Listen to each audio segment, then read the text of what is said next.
Karen abuses me during my break, and I might get fired for it. So I brought this all the way to the CEO. Am I the a-hole? It's 2 p.m. today, and I'm starving. I'm just coming back from the fast food joint down the street, and I'm walking towards the break room with my food in hand, hoping to enjoy a quiet, peaceful lunch to re-energize myself so I can continue dealing with the endless waves of snarky customers that my workplace is notorious for attracting. As I'm getting to the door, this blonde woman, around her 50s, begins to follow me. I can feel her following me, and she begins to do this psst, psst. That's so annoying. She continues about 3 times or so, but I ignore her since, I'm not a dog or anything. After she realizes that I am not going to react to her summons, the conversation goes a little something like this. Woman, excuse me. Me. Oh, sorry, ma'am. I am on break right now, but let me get one of the other employees to help you out. At this point, I begin to reach for my walkie-talkie to call someone to the aisle for help, but she isn't having any of it. Woman, what? I will not be treated like this. I am a valued customer, and I demand to be treated as such. You will provide your service to me right now. And that is that. No questions asked. Me, ma'am, I would be happy to help you, but my lunch break is only 30 minutes and I don't give a shit. I don't care if you're starving. The customer comes first. Your last dying breath will be said to me. Customer. At this point, I didn't even retaliate. I just turned around and ignored her, which I love. That's amazing. Just like, yeah, I'm not dealing with this shit. I walked into the break room with my key and shut the door behind me. She began to angrily pound on it for a few seconds until she finally stopped, presumably because a coworker came to the rescue. I later found out that she complained to the manager, and of course, the manager simply brown-nosed her and told her that I would be dealt with, as an employee should never refuse service to a customer, even if they are on break. This supposedly applies even if I call an employee over the walkie for help. So there's an update. Okay. But is OP the a-hole from walking away from this obvious Karen? My God, no. This poor person is just trying to have 30 minutes of peace. I called corporate to complain that I was basically being reprimanded for following policy and refusing service to a customer during my break. Of course, corporate immediately sided with me, and everything seemed like it was going to be fixed and my name would be cleared. But no, of course not. In the world of retail, things aren't always so clear cut. Lo and behold, there's another factor here. The apparently called corporate herself and basically demanded that I be fired for being rude to her. Now, guys, the thing is, the store has cameras, and turns out they investigated, and since the audio is not available, the only thing seen was me walking away from the woman and slamming the break room door behind me. Oh, no. OP, I guess that doesn't look too good. Now, you'd think that's bad enough, right? Wrong. Guess what? I asked a supervisor, who is a longtime buddy of mine, to check the punch-in sheet. It is automatically filled in by the computer, but is editable by management. So I checked it just out of curiosity. And guess what? Someone effing deleted my break time that was logged into the system. Wow. So now, not only am I being accused of refusing service to a customer, but I am also being accused of not clocking out and leaving the premises to get food. Was this a computer error, or did the manager really do this on purpose to save his own ass? Or does he simply not like me? We have a long history of run-ins with each other, and it's openly well known that he does not like me. I will not lay down and die like a That's right. I will fight until the very end, even right now when it seems that I have no allies. Hey, this is literally Braveheart. Like, Okay, there's another update. So basically, 2 big things happened today, and I will try to explain them in as much detail as possible. 1, I woke up bright and early and made a call to corporate. My plan was to simply state that I needed my issue investigated further, even if it seemed like there was no problem on their end. As expected, the person on the other end of the phone told me the same thing they had already told me when I had first called. But then I said the magic word, subpoena. As soon as I made the calm yet firm threat, the person immediately told me to hold on for a second. He got a supervisor on the phone, to whom I explained my situation once again, and he assured me that he would see into the matter. Oh, and I also asked for a way to email the president of the company, and I sent an email to him explaining my situation as well. My boy is not giving up. I had another plan. I was going to catch my manager myself red-handed, just in case corporate done goofs. So 2, I walk into work and I immediately go into the manager's office. I stand in front of him and the conversation goes like this. Me, I have to speak with you about something really important. Manager. Can it wait? I need to finish looking over these documents before 12. Me. No, it can't wait. Supervisor's name told me that my clock in and clock out time from lunch 3 days ago was not in the log. I know I punched out and in. So what happened? Manager. Weird. I'll look into it for you. All right. Me. Oh, no need. I already called corporate and they said they'd look into it personally. Ooh, yeah, buddy. At this point, I had the widest eating grin I have ever had in my life, and it felt good. Real good. The manager audibly good at this point, no doubt. Bricks. Manager. That wasn't really necessary. You could have come to me about this first. Me. Oh, I know, but I didn't want to waste your time seeing as you're so busy and all. You have more important things to do than look over documents. At this point, he visibly begins to get annoyed by my attitude and my sarcastic tone, but I'm just enjoying myself way too much. Manager. Now listen, tomato_ketchup. I'm not really liking your tone right now. Me. I apologize. Anyways, I just wanted to give you a heads up in case corporate asks any questions. You know how they are. At this point, some of you might be thinking why I said the last part. Why? Because I had a small suspicion that since he is a recently made manager, 3 months now, he probably didn't know that the system logs all deletions and re-entries. Sure, you would be told this if you became manager, but I was trying my luck at this point because A, I don't see who else could have deleted my log times, and B, if it was him who deleted them, he obviously didn't know about the fact that the deletions are tracked. So what was my end game? Well, simple. I was hoping that due to this threat about corporate, he would simply go back and add my times back onto the log. And guess what, John? What happened, Sam? He did just that. A couple of minutes after our conversation, he comes to me and tells me, Manager, Tomato ketchup, I found out what the problem was. There was a glitch in our system, and apparently it didn't register your punches. But everything's fixed now. Your log time should be there. Me. Wow. Thanks. I appreciate it. Manager. No problem. But wait a minute. There's more. Just a couple of hours into my shift, I see the manager leaving the store, angrily slamming the manager's office door on his way out. When I asked my supervisor buddy what had happened, the conversation went like this. Dude, why is he so angry? I don't know. He was with corporate on the phone for a few minutes, and he asked me why I told you that the time logs were missing. Hold up, let me find out. So my supervisor runs out to the front doors to catch up with the manager. They talk for a while outside, after which my manager gets into his car and angrily drives off. Then my supervisor comes back inside, walks up to me and says, dude, I'm so sorry to tell you this, but he's corporate. Mike Tyson is the supervisor.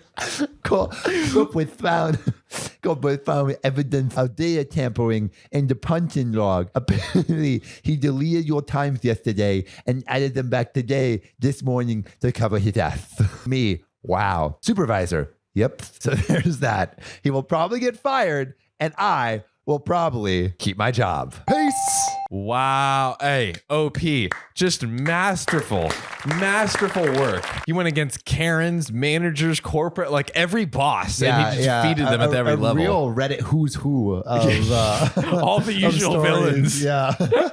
And he defeated them all. But I would love to hear everyone's terrible boss story. I feel like there's probably a ton. Everyone's got one. I would love to know what you guys think. Is OP the a-hole for taking this all the way to the top? John, what do you think? Sweet justice is always so delicious. Like the Karen didn't get what she wanted. He was able to basically looks like sack the boss, the terrible boss. And when all looked bleak, right? Like when all hope was lost, they could have just chalked it up like, all right, it looks like he was ignoring this lady and, he didn't log his time, but then it worked out. Would I be the a-hole for calling off the wedding because my future mother-in-law called me stupid? She's stupid. She's Call it stupid. off. Call the whole wedding's stupid. Call it off. Umirani says, I, 23 female, am engaged to John. No, not me. 24 male. We have been together for 5 years. We want to get married in July 2025. I always thought that his family liked me because we got along so well. He has 2 older brothers, 26 male and 29 male, both married. Honestly, I'm very excited to have them all as my in-laws. They were always kind to me. Aw. Some kind of important information. About a year ago, when I was scrolling on Instagram, I saw a profile that was kind of cringy, but in a cute way. It was an older woman's profile who shared inspirational quotes. I remember one particular post, and it was something in the lines of, only stupid people pretend to know everything. Don't pretend. Just ask. Honestly, this quote changed me in a lot of ways. Ooh. Before that, I was always worried that I might embarrass myself if I don't know something. And after reading that quote, I realized that if I always pretend that I know everything, then I'll miss out on actually getting to learn about things. So I decided to change my habits and start admitting that sometimes I genuinely don't know. Someone is talking about the war in Kosovo? Okay, sure, but first let me ask some questions so I can really understand what we're talking about. And I ask a lot of questions sometimes. Nice. Okay, she sounds great. This is a great philosophy of life. Yeah, if you have questions, ask them. I'm rocking with it. I sometimes even open the Notes app and write in some questions that I later want to find answers to. These are my latest. 1. How does the time work in the black hole? 2. Why do some snails have shells and others don't? Ooh. 3. What food is okay for ducks? I actually know that answer. Frozen peas. Frozen peas are okay for ducks. How does the light bulb work? The old ones with gas inside them. Does everyone see colors the same? And how can we know that? Also know that one. No, we don't see colors the same. Everyone has different. Everyone What color sees is them I don't slightly believe different. that. No, Yeah, what everyone color sees is them the slightly shirt? differently. What color is the shirt? No, but we can both decide. Like we both know that it's brown. This but is we Okay, probably then it's see- brown. Yeah, but we see it in Wrong. different. Like what Yeah. my Your brown is your is a red. could be slightly different than my brown. Slightly different? It's like Slightly fingerprints. different. Okay. Yeah.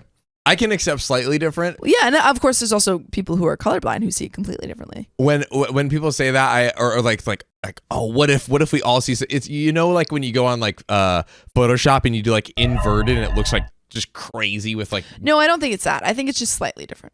I can get down with that. Yeah, yeah. Okay. It's like it's the same. I think from what I've read, Yeah. a comparison would be we have different eyesights. Fair enough. Anyways, total side tangent aside. Sorry. Well, no, this was relevant. I mean, she did ask the question. She asked the question. Sorry for the long introduction, but it was kind of necessary for understanding what kind of person I am. I know that sometimes I might come across as annoying. Now on to the problem. His parents hosted a small barbecue last weekend only for the family. So it was the mom, 54 female, dad, 59 male, brothers, 26 male, 29 male, and their wives, 27 female and 27 female. I was the last person who showed up because I had to work late.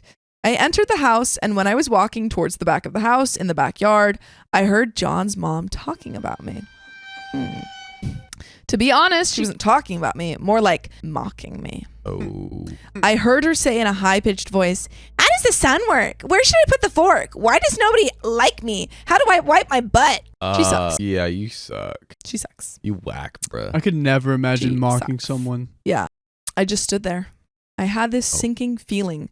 I couldn't move, so I just stood there. And I heard them all laughing. One of the wives said, "I actually don't mind her always asking questions. I think it's cute." Shout out. Boom. Shout out. Big up.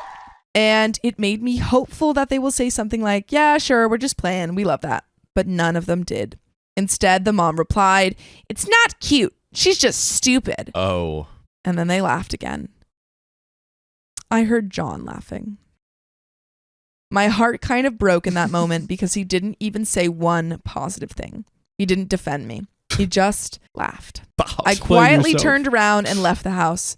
I texted John that I got sick and have to stay home. Now I'm wondering how I should approach this situation. Divorce. I mean, actually, pre-divorce. Reverse.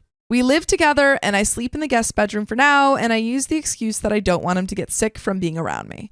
I can't ignore him forever, and I can't pretend to be sick anymore because it's been too long. I'm not sure how I proceed. Maybe it was just a misunderstanding. I'm considering talking to them about this, but I'm also worried that they won't be honest with me. I can't marry him if he really thinks I'm stupid, but I also can't marry into a family who thinks so little of me. But maybe it was a joke and I shouldn't take it so seriously. I'm so torn apart, and every day I convince myself a bit more that it's okay, and sometimes we should all laugh about ourselves. Now I feel like I'm just going crazy. I would really appreciate some advice. To be clear, especially to everyone in the comments right now, this is not me. This is someone This is besmirching John. the good John name. John, how could you do this? How could you do this? I don't do this. That's how. Likely story. Yeah. We have you in 4K. It's so likely that it's literally true. It's literally true. That's Yeah. how likely it is. Exactly. Wait, no. It's likely that you are in the story. No, it's likely that it's true that I'm not in this. Wrong. But anyway, there are some relevant comments. Oh. Beck 2010 says, tell John what you heard. Tell him of all the things you heard. His reaction hurt you the most. Tell him you cannot believe how cruel his mother was, and his laughter and failure to stand up for you was like a knife in the heart. Then ask him, why should I marry you? Someone who is comfortable laughing at me when they think I can't hear them?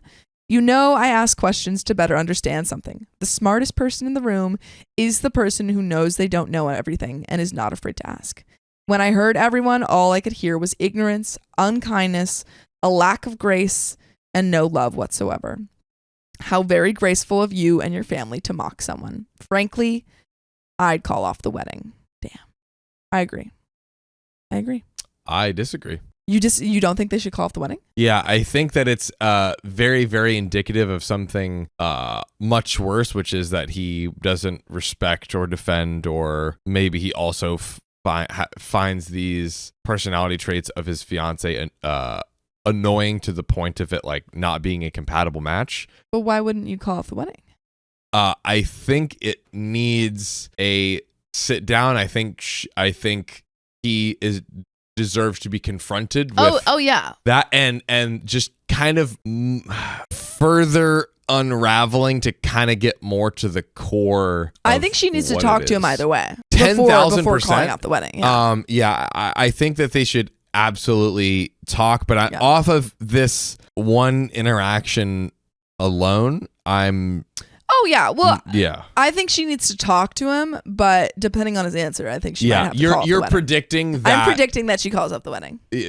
And because like his behavior is actually Yes. much, he's not the guy who she thinks Yes. he is, kind of If thing. we, for example, if we found out like, oh, he just didn't stand up for her, that's still bad. That's true. Still bad. True. And I would be like, well, I don't know if I can trust you. Option two is he agrees. He agrees with his mom and thinks she's stupid. Done. Bad. But there is an update, so let's get into it. 3 days later. First of all, I wanted to say thank you to people who reached out to answer my questions about black holes, snails, ducks, light bulbs, and other stuff. So sweet. I would love to have you as my friends. For the other people who said I should just shut up, I don't really care if you find me annoying or hard to be around. I am okay with that. Sophia's allergic to those idiots. I'm okay. I'm allergic to you freaking stupid people. Being mean. his own tight. I don't exist to please everyone. What a great philosophy. Honestly, OP sounds really cool. OP does. He's like, I don't exist to please everyone, and Nope. if I have a question, I'm gonna freaking learn. I like it. That's the energy we need to have. That's correct. Yeah. That's correct, Sophia. I didn't expect my post to gain so much attention, but I'm so grateful for the advice. Most of you told me to break up with him and at the very least confront him. So that's what I decided to do. You gave me a push and the confidence to do it. But before I did that, I texted the wife of John's brother, the one who said she liked me asking questions, and I asked if we could meet up for coffee. She said sure. We met, and I didn't see the point in pretending to her that I didn't hear their conversation. So after some small talk, I just said, I heard you all talking about me during the barbecue. She immediately got sad and said she feels embarrassed. She explained that it wasn't a joke, wasn't out of context, that it was just mean and hurtful. Shout out this woman. She sounds great. This is awesome. Yeah. She said she's sorry for not defending me more. She said, but I said it's okay and I understand. I told her that I don't blame her for anything and just wanted to make sure that I understand the situation and see it for what it really was. And it really was laughing about me behind my back. Just bullying. At this point, I just had to confront John. In my last post, so many comments were saying that he will probably try gaslighting me. And you were right. We were having dinner together for the first time since the barbecue happened because before I tried my best to avoid him. Yes, I know, not very mature of me, but other than you guys, I don't really have a strong support system. My family and best friends are hundreds of kilometers away. I only have 2 good friends here, so I was stressed and I thought I was going to pass out. My legs were shaking and I was terrified because I knew deep down that this is the moment when my 5-year relationship goes down the drain. I looked him in the eyes and asked, "How does the sun work?" Ooh. He looked confused. Good line. So I followed with, "Where should I put my fork? Why does nobody like me?" At this point, realization hit him and he started nervously laughing. I said I was there and I heard them. After the initial shock passed, he got mad. He said it's rude to eavesdrop. Oh. I said it's rude to bully people. He tried telling me that it was just a joke, that I shouldn't be so uptight, that it really was funny. I said that I didn't find it funny and went to the guest bedroom to calm down. He started panicking. He was asking me to please talk to him. He was much more apologetic and said that he will be 100% honest with me. I asked him if his mother had made similar comments before the barbecue. He said yes. I asked him if he ever defended me. He said he tries to, but I don't know if I believe him. Yeah. Yeah, I mean, he didn't at all. He told me he loves me and respects me, but I don't know if I believe it either. I said that I love him too, but I need a break. He's all I've ever known. He was my first and only partner. I have no outside perspective of this. I have no experience. I need a moment to think. I will be going to my friend's house for a while to think everything through. The apartment has his name on the lease anyway. After I gathered some of my things and left, he kept texting me non-stop. He tried calling, but I didn't respond. I was very hurt because he tried to belittle my feelings, and only later, when he realized that I might break up with him, did he start apologizing. Oh. The next day, I decided to give him another chance to explain himself, and I came back to the apartment. He seemed very sad and tired. He said that he told his mother that I overheard him. I said, I don't care. It's his time to step up and show me that he cares. Oh. I am not interested in an apology from his mother. I'm already done with her. And I can't put up with this behavior and mocking me like we're in primary school. Tell him. So good.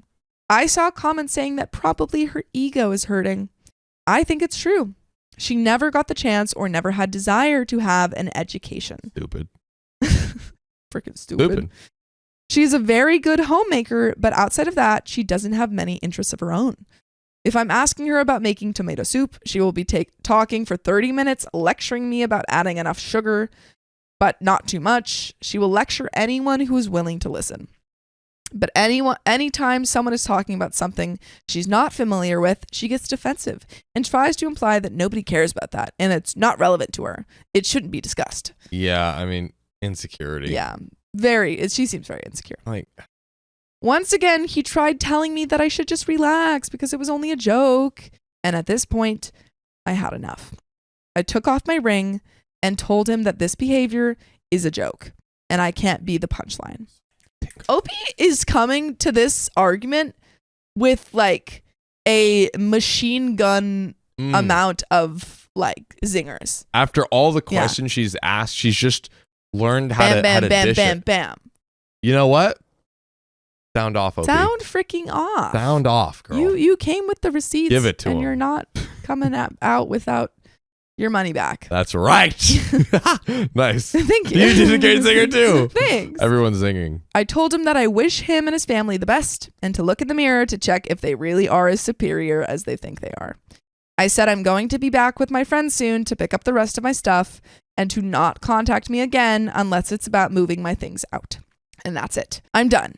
Thank you all for the advice. Without you, I wouldn't have had the confidence to leave this man. I know I deserve better. I can't be with someone who can't stand up for me, and I wouldn't be able to feel comfortable around his family. So I'm done with the relationship. I hope they will treat his next girlfriend better. Thank you again, Reddit, for advice. And there are some comments to finish us off. Get into it. Elemental Help says, once again, he tried telling me that I should relax because it was only a joke. And at this point, I had enough. I took off my ring and told him that his behavior is a joke. I can't be the punchline. And then this person comments, not me fist pumping the air after reading this epic line. OP, you are my hero. Well done. Same. Trilander Shock says, he said it's rude to eavesdrop. LMAO, the audacity of this man. You're so rude for listening to the crap we were talking about you in the house you were in. The irony of him and his garbage family calling you stupid when he tried pulling this inane nonsense is priceless. Your instincts are completely right, and you clearly are a smart girl with a good head on your shoulders. I'm also a person who loves learning about the world, and I promise you can find plenty of people who cherish and admire your curiosity. And that is the end of that story. Honestly, like, slight side tangent, but Yeah. asking, like, kids are so curious. Kids are so curious. And Constantly asking, why is the sky blue? Why, what about that? What about that? and it's like That's how you learn. it's the greatest thing ever. And like something happens to us when we're adults and it's like, oh, you're stupid for asking a question. Or that's like the, I don't know, whatever. And I just love that OP has this like mindset. And honestly, that's one of my takeaways from the story. No, I feel like I don't know if I always like take away a lot from some of these stories, but this, I'm like, I do want to go forward and ask questions when I have them. Same. I think that as adults, learning is stigmatized. And we see this, in asking questions, but also in learning how to draw.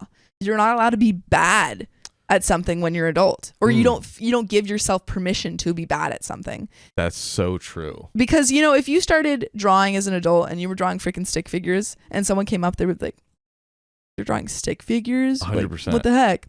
But if a child were drawing stick figures, we'd be like, yes, good job. You're doing amazing. And that's how they get better. I want to do things that I'm terrible at and have people encourage me in a baby voice. I agree. If you want to freaking go out there and learn how to play piano, who am I to say, oh God, your piano playing is terrible? Dang. Yeah. Who are you to say that? Who am I to say that? Nobody. Actually, we should be supporting each other when we're learning new things. That's true. And that's my takeaway. I took away that. I took away just thinking about the disrespect that the ex gave. Agreed. Absolutely trash. Agreed. And what was the question of this episode again? When should you stand up for a partner in front of your family? From your family? Pretty much always. Always. Maybe unless I could see some scenarios where both like the partner and the person they're defending is maybe worse off and it's like not worth it. But I think that those scenarios are very, very, very small. You know what I mean? I'm trying to like think of one like what? something basically where it's not worth it. Oh, to stand up for them. Yeah. You know what I mean? Like, yeah. But I can't. The problem now. I think there's many cases where it could be like some random adult in your life or something. If they like, or like you're standing in line, someone's like, "Oh well, that's a stupid pick" or something. It's like, who cares? I don't want to engage with you because you're like a stranger. But it's the dynamics change because you probably have to have some sort of exposure to your in-laws, and your partner's family. Yeah. So it is an interesting balance. But basically, I can't even think of one scenario where you shouldn't defend your partner in front of their family and everyone else. That's all I have to say. All he has to say. But that's not all I have to read. No. Okay? Sit your freaking butts in those seats. Get your butts back in your chairs. Plant your cheeks. And start your engines. And get ready for this. My crazy mother-in-law just passed away, and I think it was my fault. What do I do? Should you go no contact with your family? That's the question we're answering today with this first story. Put the blame on yourself. It's the healthiest thing to do. That is correct. And this comes from My Keys Were Stolen, who says, I have decided I will no longer be referring to my soon ex-wife as wifey. Even that feels wrong now, so I'll just be saying soon to be ex-wife instead. Well, okay, but if you were soon to be ex-wife, it would actually be you were remarrying your ex-wife, or you or me, or that's what it would be. I just feel like we inceptioned marriage. Yeah, we did. We did. This person is so mad at their ex-wife that they're going to remarry them. Yes. Wow. I showed them. A few months ago, I anonymously reported my mother-in-law as a serious hoarder. Someone here commented I should report my mother-in-law's hoarding to the fire marshal. I didn't know you could do that. And at the time, I decided to do it because I was angry and wanted to get back at her for stealing my collection from me and making my life hell. Collection of what? Great question. It makes sense to tell the firefighters that because like it's like fire hazard. You can't exit correctly. Oh, I thought they could just burn it all.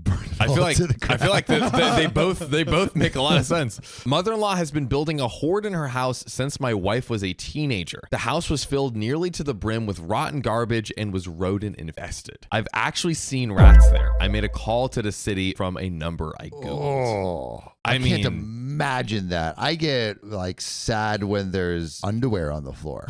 I can't imagine there being rats too. Yeah, imagine there was underwear on the floor, but it was just rats. I don't get mad when there's underwear on the floor. This guy taking every opportunity he can. Okay.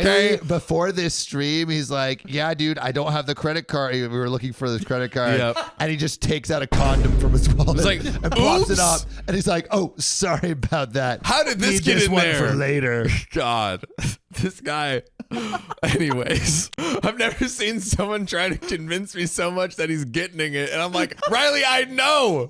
You don't have to convince me. Anyways, I first thought nothing came of it as weeks went by. But I guess someone looked into it because mother-in-law's house was given an inspection. The house was found to be in even worse shape than I thought. It was not only a serious fire hazard to itself and everything around it and rodent infested, there were also some exposed electrical wires, a roof leak that's gone unfixed for years that caused bad rot damage and black molds.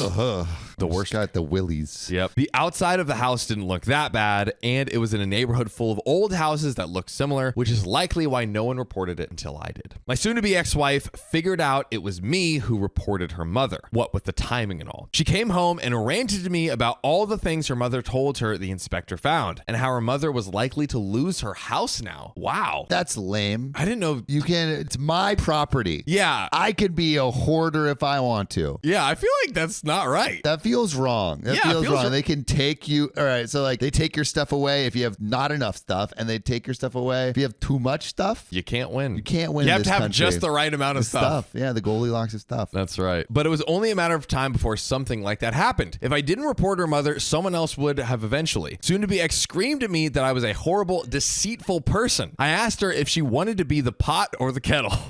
Then reminded her of all the reasons why we were separating. Burn! I ended up losing my cool and ranted at her, saying that her enabling of her mother caused this. Her acting like her mother stealing any irreplaceable skeleton key collection I've spent a decade building wasn't important caused this. Skeleton key collection is for breaking into things, right?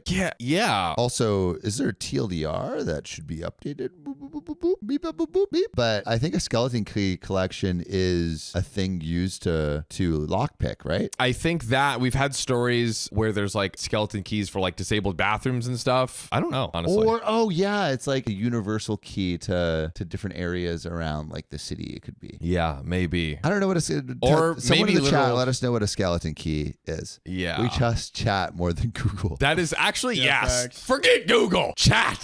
Skeleton key W is is. a type of master key in which the shredded edge has been removed in such a way it can open numerous locks. Got it. So yeah, it opens a So ton it's a of lock doors. picking tool. Yeah.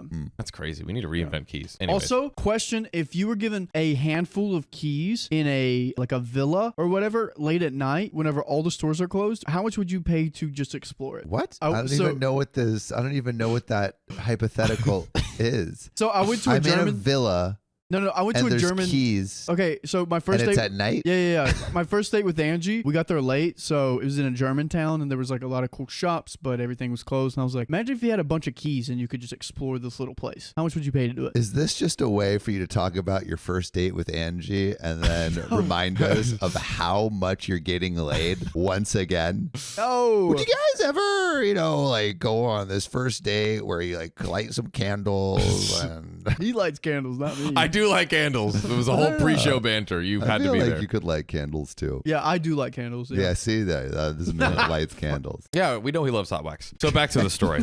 Her selfish, unilateral decision-making and bratty behavior ever since we got married caused this. Couples are supposed to make decisions together. Instead, she kept making them for the both of us without even asking for my input. So I made a unilateral decision of my own for once and reported her mother's hoarding, which needed to be reported anyway because it's a danger to her and the people around her. I told soon-to-be ex I was long sick of sucking it up all the time and just letting things pass while they acted like I was the bad guy and walked all over me. Her mother would get nothing more from me. And maybe she wouldn't be as crazy once she's no longer filled in a house filled with fumes of rotten garbage, rodent excrement, and black freaking mold. Just can't imagine. Can we look up pictures of hoarder houses? Oh after no. this? Oh You know no, what's dude. TLC? No. You've never seen the TLCs? I grew up without television. Bro, TLC goes hoarders goes crazy. They literally just like document hoarders. Show us after this full. Okay. After That's the treat for the end, ladies and gentlemen. Stay around. That's a treat. Soon-to-be ex just walked away, sniffling and cursing at me. Yeah, I knew I went too far. I'd been reduced to being just as petty as her. I made that call because I was angry, but I had no choice but to stand by that decision after I'd done it. Hope he's kind of weird.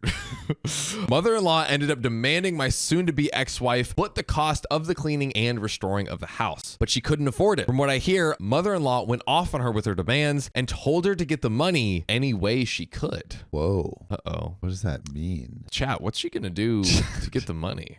Chat.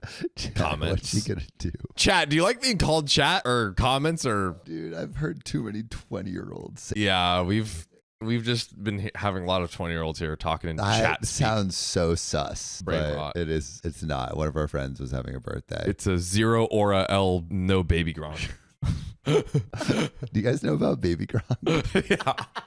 We just did a whole discussion.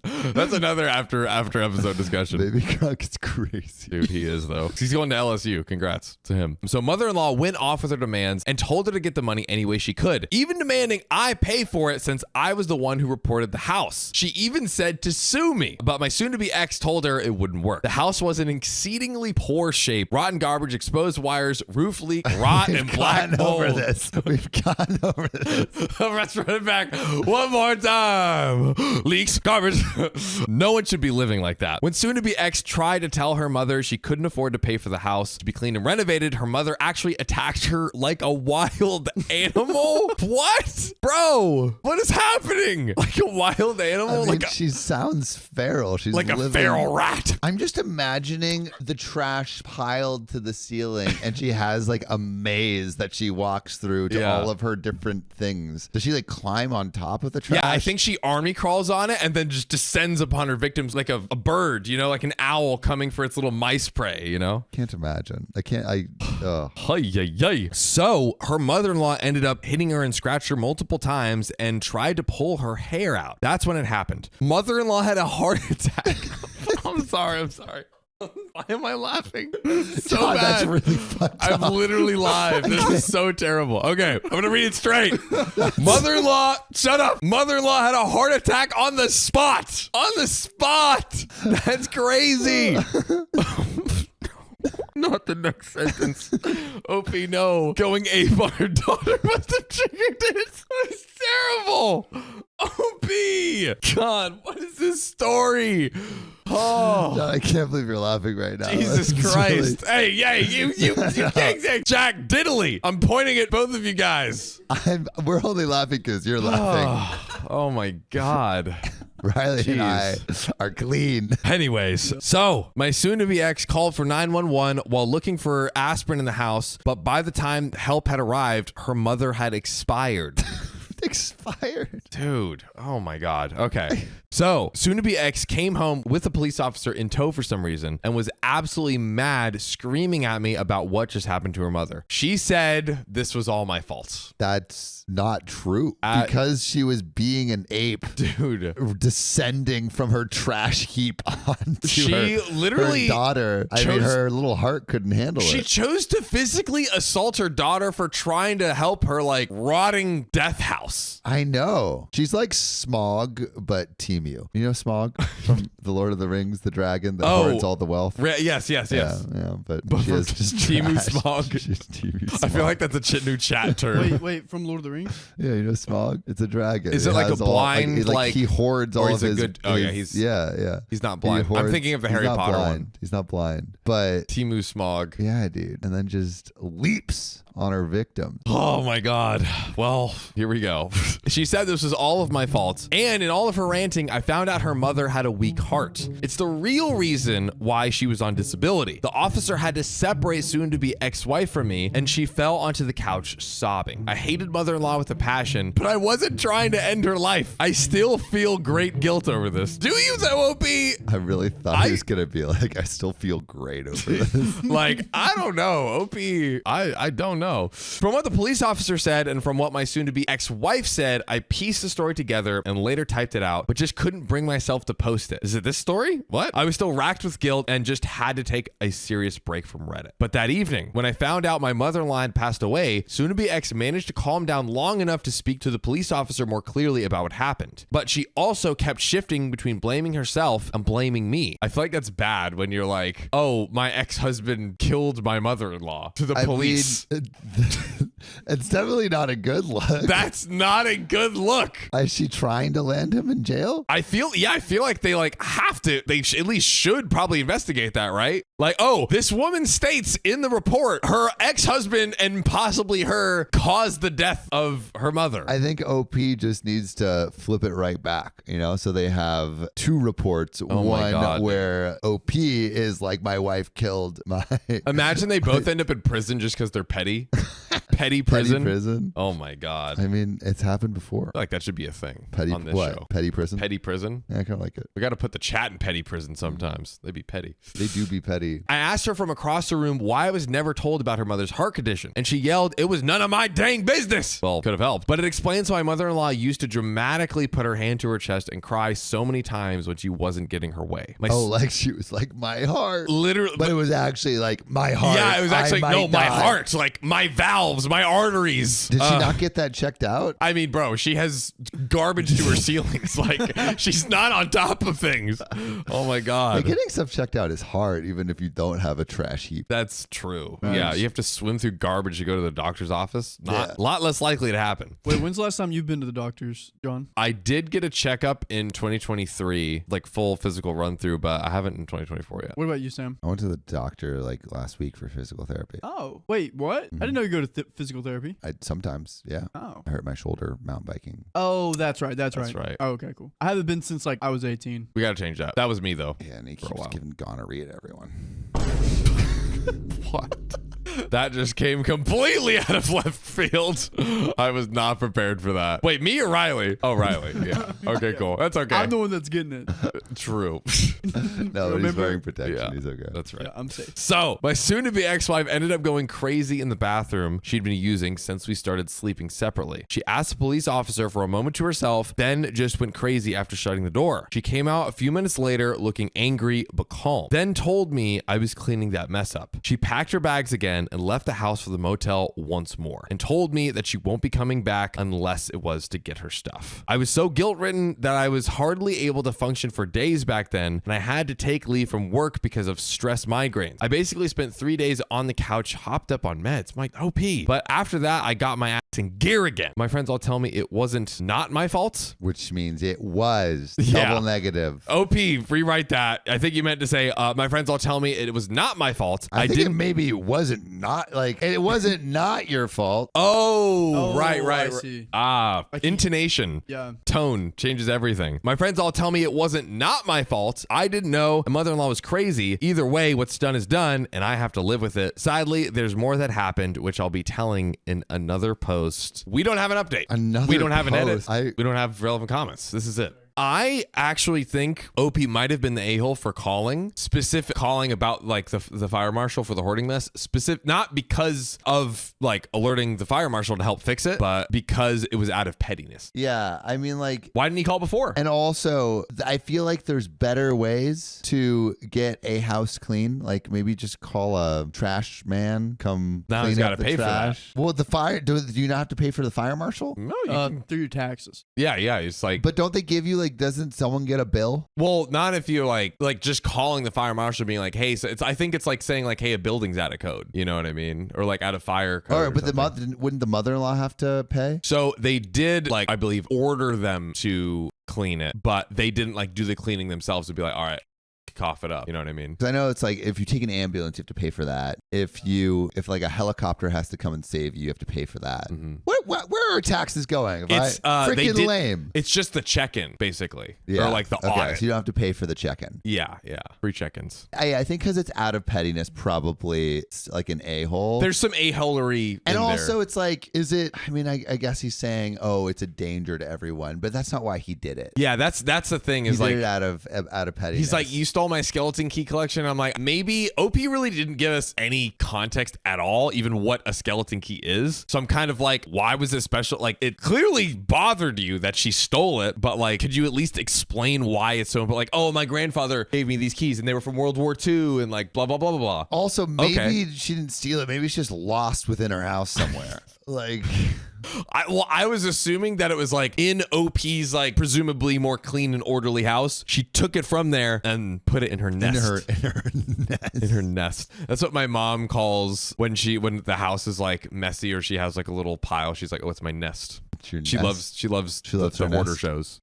Like because she wants to become one, or No, she jokes kind of that she's a hoarder, but she's not. Okay. But she has her nests. That's good. Yes. All right, yeah. Mini hoards. That is really not hoarding at all. Now I'm like wondering It's very self-deprecating, very, very Okay. lighthearted humor. how big is the nest? My mom Yeah, your mom's nest. sounds crazy. Pause. It's like a nightstand with like tea mugs on it. Oh, okay.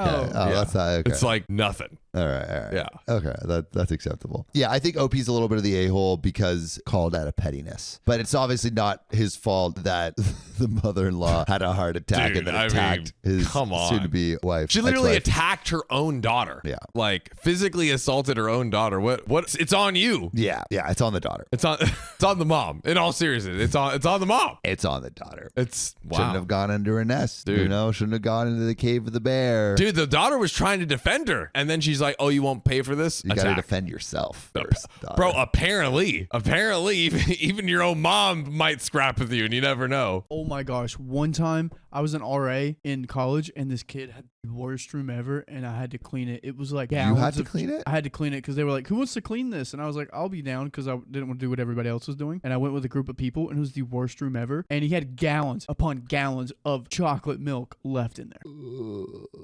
Just out. He never took out any of his trash. It smelled horrible. I can still smell it right now. If I didn't live in my first house, my first apartment in college, it would have been a hoarder house. They did not throw away. It like if I wasn't there, it would have looked like that. Yeah. They didn't throw away a thing. That's A crazy. thing. They would get takeout and literally they would pile the boxes up to like 6 feet.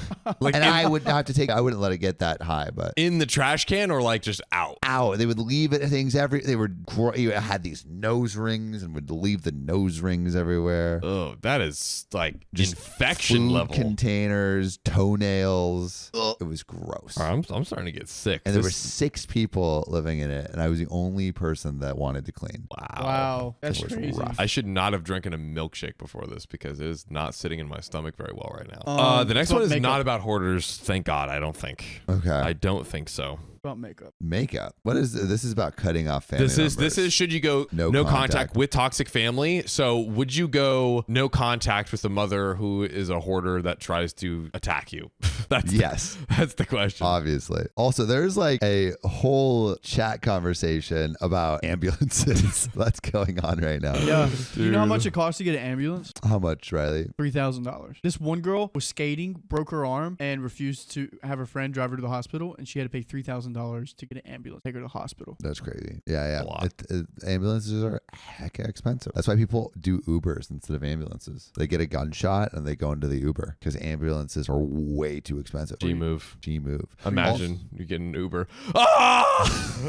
Just shot. But even if you have all the blood over the place, $300 cleaning fee is way less Nothing. than having to pay Imagine thousands. they keep getting denied because you're just like, please. They're like, I don't want you bloodying up my car. I just got this for new Uber driving. And they're just like, please, I'm dying. That would suck. Oh, all right. This is why we can't do like murder podcasts. Yeah. No, it Dude, never wouldn't again. work. That was so bad. The lost episode. That was such a bad episode.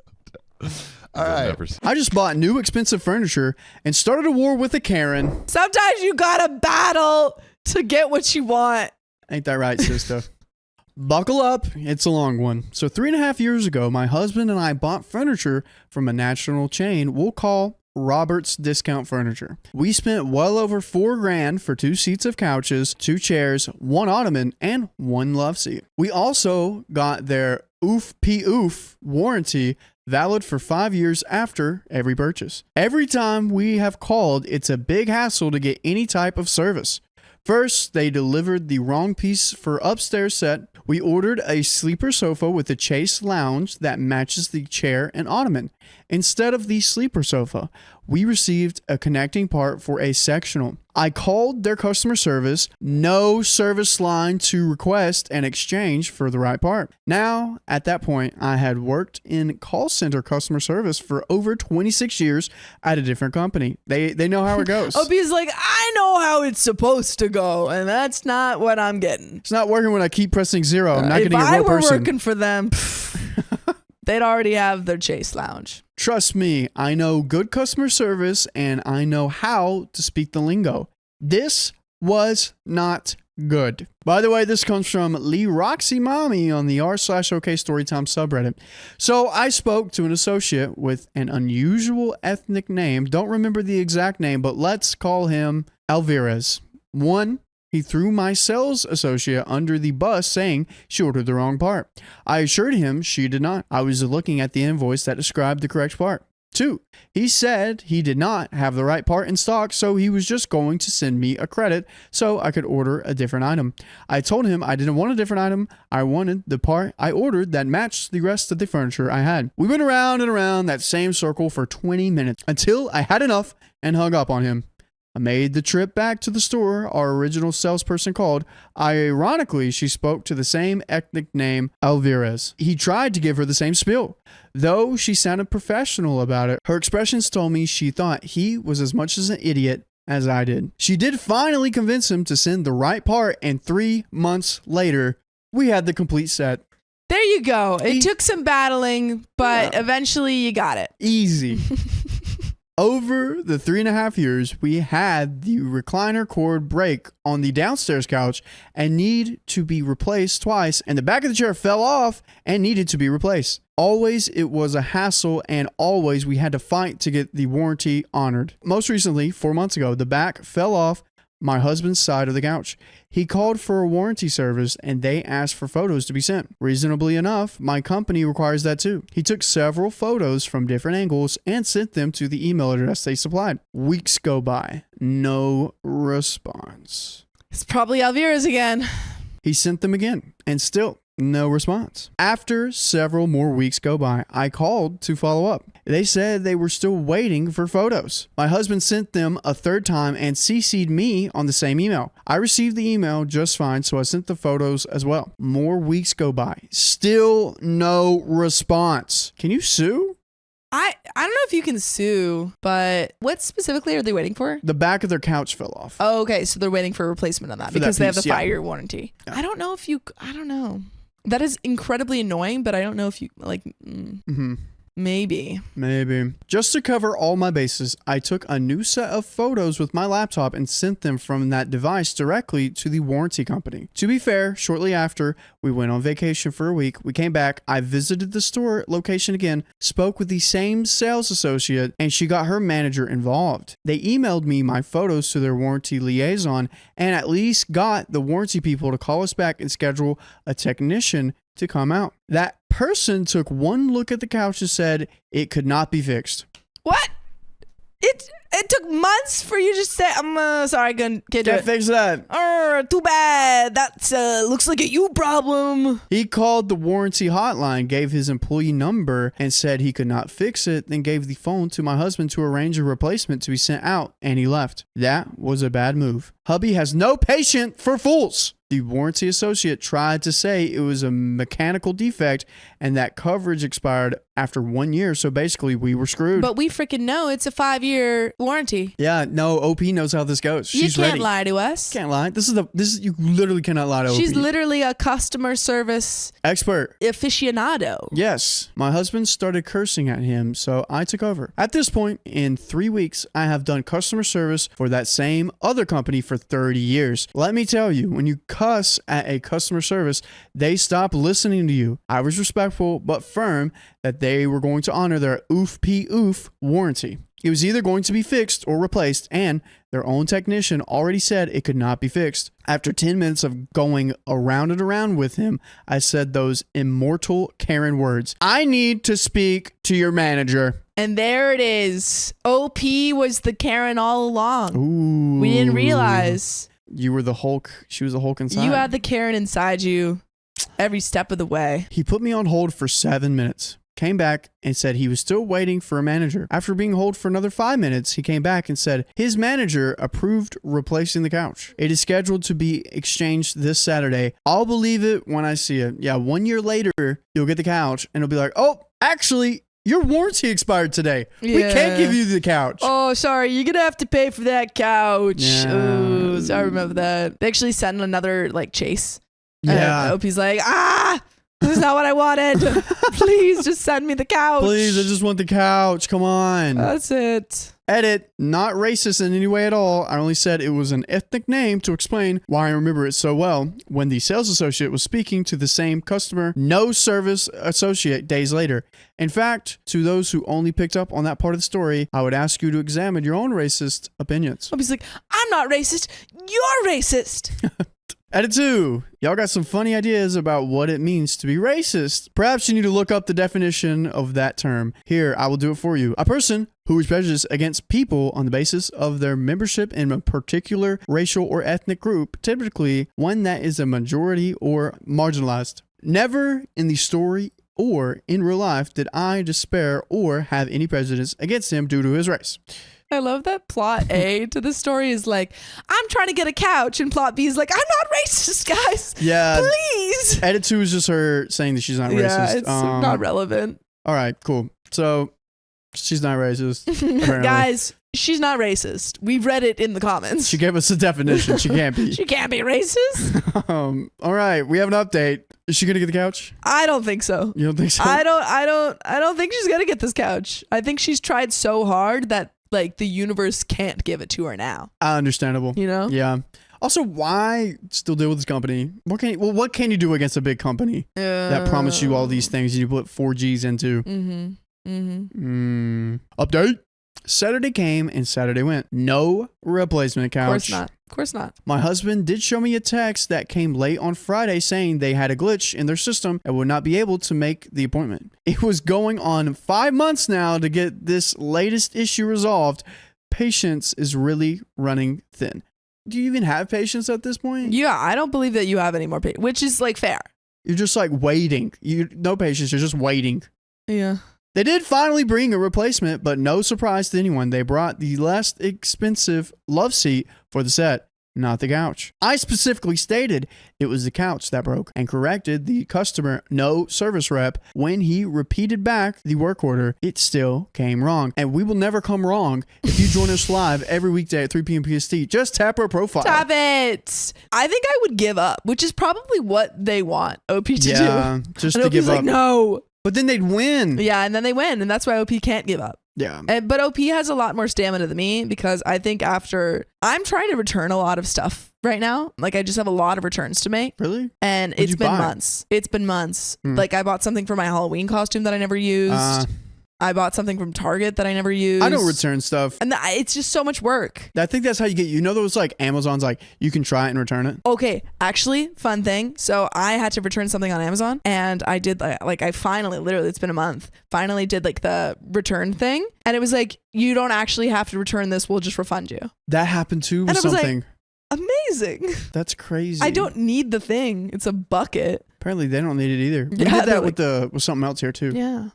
Weird. Always try to return stuff, guys. See what you can get out of it. Yeah, sometimes you get money. Yeah. Fortunately, the parts are interchangeable, so my husband had them take the backs off the new love seat and install them on the broken couch. We are Okay. back in business, but should not have taken almost 6 months to resolve this issue and repeated contacts to get them to honor their warranty. It That's shouldn't it. have, but ain't that the way the world works? Yep, ain't that how the world spins around? Mm-hmm. The sun and it the keeps sun- on turning, and your couch never comes. That's right. Well, that's the end of that story. So we'll see you next time. Karen stopped paying my parents' rent, so we evicted her. You don't pay, you don't stay. Backstory. My parents used to own a house on big land. When my older siblings went away for college, the house felt too big for our needs, so my parents decided to sell the house. But not all the land. They built a smaller house on the part of the land they didn't sell. A few years after, we moved to a city 2 hours away and kept the house as a place to go to during the summer. My parents decided to rent the house as it was well located and had a really nice view. Renting meant that they could use the money towards the mortgage and taxes. By the way, this comes from Alana on the r/OK Storytime subreddit. So enters our Karen. She always comes. Karen and her boyfriend rented the place so she could be closer to her work. From the start, my dad made it clear the place was for rent and my parents planned on living in that house after retiring. At that time, both of them planned to work for at least another 20 plus years. So you got the 20 years. That's a lifetime. Yeah. They would, of course, notify Karen in advance when they wanted to take the house back so she would have plenty of time to find a new place. In return, they asked that she notified them in advance should she wish to move out so they could find a new renter. The lease also stated that my parents would have some of their things in a locked storage in the basement as well as in a shed on the property, and that they would always call Karen before dropping by to get some things out of storage, which was in the basement and connected to by the garage, so they wouldn't even disturb Karen. So they would notify them in advance, Yeah. let them know. For a few years, Karen was an okay renter. She paid the rent through a check each month. She smoked inside and did not take care of the land, but my dad didn't make a fuss about it. Real trouble started around 12 years. Every few months, Karen checks would bounce back. Honestly, really quick, for trouble to start after 12 years with one renter, that's pretty good. Yeah, that's pretty good. Like Yeah. she was chill for 12 years? I've never heard of a lease that long. Yeah. Like, Yeah. well, I don't even know if they Probably maybe it was like renewed it every they year. renewed it every year, but like for I don't know, pretty good deal. Pretty good to bounce back, Yeah. Yeah, but the smoking inside and not taking care of the land. No, not great. But also, I mean, do we necessarily take care? Like, I don't know if it's We necessarily. don't smoke inside. No. But like the land, like that's not our job. Oh, yeah, You yeah, know? yeah. Agreed. Yeah, like I feel like usually land stuff, especially if it's like a lot of land, Yeah. that would be up to the landlord to take care of. True. Yeah. My dad would call her to ask about it. Karen would profusely apologize and rectify the situation. Then it became every other month until it was every month. Finally, my dad had enough and called her about the lease and the rent. During the call, Karen argued that since she had been paying rent for the past 12 years, their house was now hers. I don't think that's how that works. Of course, that's how it works. You're right. My dad was shocked since that came out of nowhere. We tried to explain to her that she was renting the place like they had agreed on since the beginning. Karen went on an itch fit about how she had paid so much over the years and she was the only one living there and taking care of the place, which she was not at all. Therefore, it should be hers. She threatened to take my dad to court. Bring it! Bring it. They probably got a lot of money if they have two houses. Yeah. Renting one out. Dude, all the money they got from your rent, they're just going to put towards a lawyer. Yeah. That was all extra money. for this situation. Now, where I live, there are many laws which protects the renter, and it can be a real itch to deal with when you have a nasty renter. My dad hired a lawyer to make sure everything was in order. After a meeting with Karen where the lawyer was present, she realized she didn't have much of a case since all the paperwork concerning the house was in my dad's name, and the original lease clearly stated that it was a rental. My dad offered her to stop renting should she wish to after the whole debacle, but she wanted to stay in the house. He made her sign a new lease where it stated again that this was a rental, and should she not pay or cause trouble again, my dad would give her the shortest possible notice of eviction allowed by the law. Karen is still renting the house after almost 20 years. My parents are not close to retiring yet. Do hope it won't turn into a crap show when they decide to take it back the house. And we have an edit, a long edit. Any thoughts? Man, it's just I feel like they'll be fine. It might take it might take some time, but I think they have all of the legal stuff in order. Facts. I feel like we're good renters. Yeah, I think so. As a renter, I feel like As a renter, I feel like we're doing a great job. We're pretty great. Honestly, I feel like as renters, they should lower our rent. Oh, honestly, dang, yeah. Because we're so good. So we're so good. We're just such good renters. Every time we pay on time, we should get like $3. $3 off. Every time. Edit. The question, why did your dad let her sign a new lease? Comes up a lot in the comments. I will say what I answered throughout the comments. I don't have the slightest clue why he would do that. As I was a kid, much younger when this happened, I wasn't kept in the loop much. It was also not the reaction I would expect my dad to have, since he is respectful to others and expects the same in return. I do know the legal actions he took when she threatened to take him to court did protect himself and many future problems that might arise. I do appreciate all the concerns and the advice, although I do think my dad had a good reason to keep her as a tenant from hell after everything that went down. Now we got an update. Man, oh man. What was the lease change? I don't know. It sounds like OP wasn't in the loop with all the lease changes. I believe he probably wrote in a new lease saying, hey, as a reminder, and also putting in their new, like, you will get the shortest eviction notice if this happens again. He probably replaced that. Gotcha. Yeah. Update. Since the beginning, there was a mutual agreement between Karen and my parents that they would both give a 6 months notice before she moved out, or my parents would like to take back the house. Last week of June, my dad received a phone call from a representative of Karen. Due to financial circumstances, she was giving a month's notice before moving out.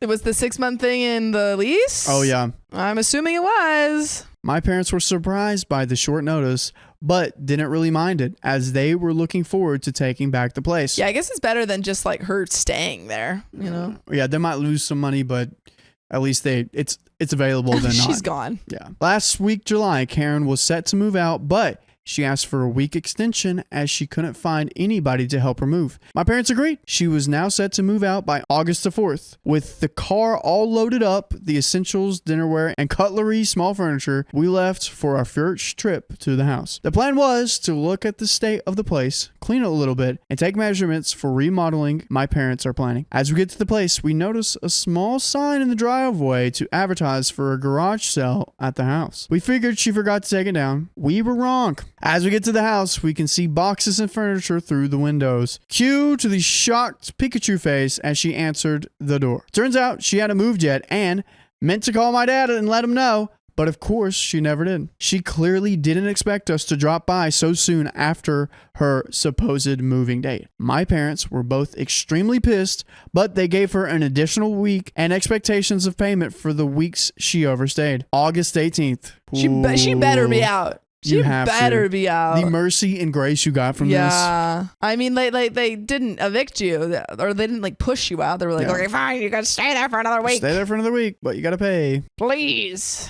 August 18th. My parents received the confirmation that she left the week she was supposed to. They had a neighbor drop by to make sure her things were really gone, but we didn't have time to make the trip until a week after. We found the place in much better shape than we expected. Of course, the place is not in a perfect condition, as it clearly has the wear and tear of a place that has been lived in for years. It still needs a good cleanup, some fresh paint in most parts of the room, and a lot of work on the land. There's also plans of remodeling a bit to make an additional room on the first floor, so my parents don't have to go up the stairs all the time. And you can join us all the time when we go live on YouTube every weekday at 3 p.m. PST. Just tap our profile. Tap it.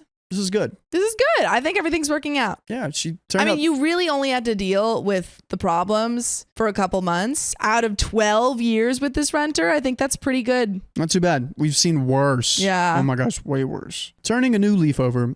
So this ends this whole chapter. My parents got the summer house back years before they expected. And although the renter was difficult until the end, she mostly went away without all the trouble we had expected. My parents are happy to take back the place and are looking forward to all the projects they have for it. They have been there almost every week to clean out and sort through the things we had sorted there. My dad did a fresh coat of paint in some of the rooms and they are looking for furniture. My brother went once and started to clear some of the things of the trees and get back the awesome view we used to have from the kitchen. My dad bought an old lawn tractor to help with the yard work and is excited like a little boy with a new shiny toy. We'd like to get the place cleaned and ready to hopefully spend Christmas camping there, as we most likely won't have a lot of furniture there yet. So that was good. Everything worked out. Everything was great. All's well that ends well. Yeah. I refused to help my pregnant sister because she tried to exploit me. Don't exploit. Don't. Just don't. Don't. So I, 27 female, moved to the U.S. almost 7 years ago. I have 2 half-sisters from my father's side, all from different women. We used to be very close, and despite both of them being illegitimate, I shared with them part of what little inheritance I got from my grandparents. They never recognized them and left them nothing. By the way, this comes from Throwaway for No Drama, and if you want to submit your stories, go to r/OK Storytime subreddit. So, 2 years ago, my sisters also moved to the U.S. The middle sister, 28, let's call her Mary, got a company to host her with a work visa. The eldest, 30, Karen, not her real name, got a student visa and moved in with me since I was already working and earning a good salary. The arrangement was that I would pay bills, she would get a job at the university since she's not allowed to work outside, and that was her spending money. I would cover all bills and food. The only thing I asked was to help with some minor chores. I have a dog and a cat, and I told her she had no responsibility while she had school and work. It was fine since I work from home, and I have a step family that helped me maintain my home, mostly because I'm the free babysitter for them. Oh. You have a step family? What does that mean? Pretty Again. sweet deal for a student, right?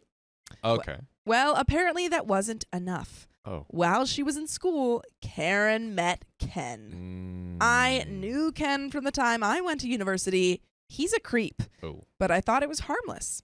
Karen was head over heels for him. I warned her Ken had a bad reputation at the university, but she didn't care. She don't care. She's a big girl, so I let it be, with the only condition that Ken was not allowed in my place. The vid hits, and my hours were cut. Karen's school goes on pause, and she loses her campus job. Ooh. Because of all of this, we moved into a small apartment. I took a second job and did some freelance on the side. Needless to say, I had no personal life. I am dating someone, but he was also swamped with work and bills, so we barely met each other. Bummer. But I guess if you're Dang. both busy, it's okay. Hey, let's like date, but we have no time to see each other. But like maybe you guys can just like take naps together. yeah, I guess that's better than just. It's like mentally, you know. you have Yeah, someone. I don't know. I'm a big proponent of just working in the same space together. Like I don't even need to talk, and no one's on that grind, you know. During true. this time, Karen and Ken apparently got closer, and he began to appear in the apartment. Karen was not part of my lease, but my landlord was very understanding. Ken began making really inappropriate comments about me. I am not a beauty queen. I just look a bit exotic, as Ken put it. I'm mixed race from the Caribbean, so I have a bit of everything, and somehow it all shows. Karen looks more like our father. He was of European descent. White. In all honesty, Karen is more attractive. Karen is more attractive. I only look foreign in this little intermountain region city. Ken would go out of his way to touch me and was just invasive. Oh, Ken. No. I managed to just keep in my room when he was around or use the excuse that my pets needed a walk. Also, the immediate just not even recognizing the boundaries that OP put in place, Yes. saying, hey, I don't want him here. Yes. Already gone. Point blank, period. That's how what should be done. I didn't know exactly why, but Karen kept pushing for me to spend time on my own with Ken. It will be good for you to bond with your future brother-in-law. They had only been dating 7 months at this point. She's very optimistic. Dude. God. Whatever, I didn't care. I found excuses to avoid it.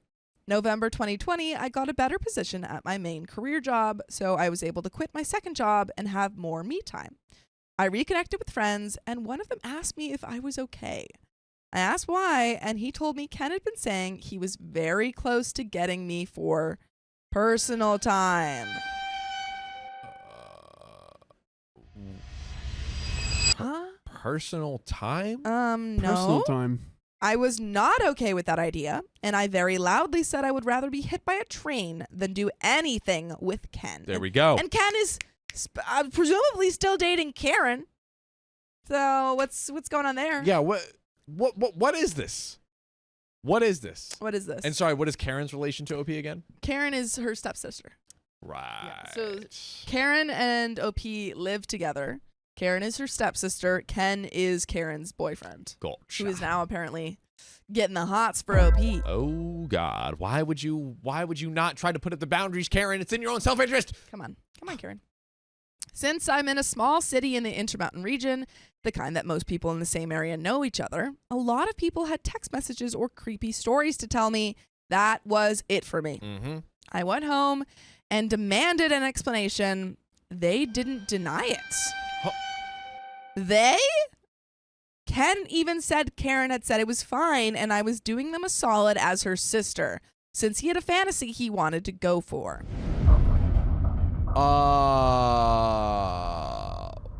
What? You gotta get out of there. You gotta get out of there. You, not only is Ken trying to get with you, but your sister is actively encouraging it? Out. Do we kind of go? Oh, like, sorry, you're right. Josephine says half sister. That's what I meant. Yes. Even worse. That is so much worse. So much worse. Holy moly. I mean, do we go like move out, like get away, and basically go like at least low contact with the sister until she realizes the gravity? Absolutely. Of her mistake? Absolutely. Yeah, that's like a danger. It's also just a dangerous situation to be in because Ken is already showing that he doesn't care about OP's like personal boundaries. Indeed. Yes. I told them both they were disgusting and that Ken had to leave or I would be calling the cops. Boom. Ken left with some insults sent my way, and Karen began telling me she didn't see the problem since my partner and I were on a break. We were not. We were on a break. Dude. One, because even if OP and her partner were on a break, OP is not interested in Ken. Yes. So and has already explicitly stated that she doesn't want him in the house. And why are you okay with this, Karen? I told her I was not for her to sell around like property and that she had 2 weeks to find a place of her own. Boom. I was done with her. Boom. I called all of my relatives, sent them copies of the text messages I was given, and no one in our family wanted anything to do with Karen. Boom. Good. Bye. Bye. She moved in with Ken a few days later. It took me some effort, but I was able to get a restraining order for Ken. Couldn't get one for Karen. Wow. Still, they disappeared from my radar, except for a few encounters which easily were solved with showing I was about to call 911. Nice. Look at that. I hope he's being very efficient. Problem which is good. solved, right? And then today happened. Oh. What happened today, Sophia? And I had to hold back my laughter. Mary had kept tabs on Karen since sisters and all, and she messaged me with a notice. Hey, Karen just called me. She's pregnant and Ken kicked her out. Who could have seen that coming? Who could have seen that coming? Wow. I just Dang. stared for a few minutes and responded, "Oh, that's sad." Mary knew and supports that I don't care or have any intentions to help. Karen used Mary's phone to call me. She begged me to help since Mary is only letting her stay for a week before she moves to another state. Said that she missed her little sister and had nowhere else to go to. That she knows I have family health insurance. I pay for private health insurance for 2 relatives that are in hard times and have health conditions. Dude. and that I could do something like that for her pregnancy medical bills. This baby is a blessing and I should want to help her raise it, meaning I pay for everything. I let her pour her heart out for a good 5 to 7 minutes, then said, nope. I ended the call. I love the vision of Yeah. that. She's like, yeah, so put me on the planet. Nope. Click. Bye. She tried calling again for a while, then stopped when I got a text message from Mary saying she had left her phone on the counter and she was sorry for the spamming. Most of my family agrees with me, even Karen's mom. The only one that disapproves is Karen's aunt. Oh, that's nice, Karen's aunt. Why don't you take Karen in? Yeah. Perfect solution. Yeah, you're gonna be a grand aunt. Don't you hold that responsibility to Yeah, the you can take her highest tier? in. Lovely. Yeah, come on. She's not my aunt, but I called her aunt anyway since I've known her for many years. She's been putting pressure on me most of the day. She only stopped when I told her one more message and I would show her text messages to my stepfather, who is her landlord. What is this family's relations? Yeah, this is a lot. Crazy. I feel bad for the baby to a point, but this is one of those moments that all I can think is this is not my circus and these are not my monkeys. Edit 1, someone mentioned the region inconsistency. I never looked into it since I didn't really care. But where I live, I heard Midwest and Northwest interchangeably. As far as I was concerned, it was the same thing. We don't have those types of regions in my country, so I decided to Google while at work and found out neither is right. I live in the Intermountain region. Intermountain. Thanks, random stranger. Also, a small explanation on my grandparents. They were very old traditionalists. By the end of their lives, they didn't have much to give, so they chose to give it to the legal grandchildren. My sperm donor father had many children. I might not even know all of them. Oop. Grandparents were just tired of every other year having a new grandchild appear, and in some cases, a moocher mother attached. Last, Karen's visa. Oh. She had an extension since the vid, but that's over. She's overstaying her visa. This is very common. I have relatives that do it. I don't agree, but I also had 1 foot in since my stepfather is American. And there is an update. But do you have any thoughts? Do you have any advice for OP? I mean, so many like random critical details, like, oh, this person's the landlord, and like her visa's expiring, and there's a lot going on. there is a lot going on here. But to put it simply and summarize what you said earlier, man, OP was freaking quick with it. Yeah. Like, OP's like, nope. This is not happening. I'm getting the restraining order. Ken is going to be nowhere near me, and I'm not going to deal with this foolishness. You are out of the house. Yeah. I think sometimes, these people just get so ridiculous, and I feel like generally in the stories, people are like, okay, well, let me give them a chance as if they're a reasonable person. Yeah. But maybe it's like you kind of got to do your best to assess, like, okay, Are they reasonable? Are they the mayor of Crazy Town? If they are the mayor and president of Crazy Town, it might just be in your best interest to go full stop, full send when the first, crazy red flag appears. Yeah, I think it's like you do that kind of, those like diagrams where it's like yes or no, and then you go down. The decision trees. Yeah, it's like, is this person crazy? And then if it's like, yes, stop talking to them. Yeah. Or no, okay, maybe have discussion with them first. Oh, did they respond insanely to that discussion? Stop talking to them. An okay story time, how to go non-contact contact. chart would be great. That's kind of genius. Okay. It'd be kind of cool. But there is an update. Oh! I wasn't planning to make an update so quick or at all, but here it is. We love that. We love it. Small summary. I have 2 half-sisters, Mary and Karen. Karen used to live with me rent-free and decided to offer me up to her creepy boyfriend like a side dish. Oh, dear. I kicked her out and she went to live with him. She got pregnant. He threw her to the curb. And now she wants me to take care of her and her unborn baby. Now to today. Mary called me this morning to have brunch and discuss things related to Karen. She told me she understood I don't want to be part of the mix, but she really wanted it to be discussed, and after, I can just walk out. I know Mary, and I know she's just trying to leave everything in order before she leaves the state. She's the peacekeeper of my siblings. I agreed on the condition that there was no way Karen would come home with me. Mary just said, if she tries to follow you, I'll drag her out myself. Okay. So I dressed up and off I went to brunch with my sisters. I'll skip the pleasantries and dumb, friendly family look Karen attempted. Once we were done eating and just having coffee, Mary set all the cards on the table. She explained she couldn't take Karen with her out of state because she's getting married to her longtime girlfriend and they can only afford a 1-bedroom in her new city. She also said Karen was insane if she thought Mary would allow her to live with me, even if she had the power to make me take Karen back in.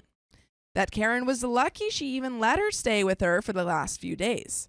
She told her the only reason we were doing this was because her mother had begged her to at least put Karen somewhere safe or find a solution for the pregnancy. So she turned to me and asked me as the most stable economically if there was anything I would be willing to help with.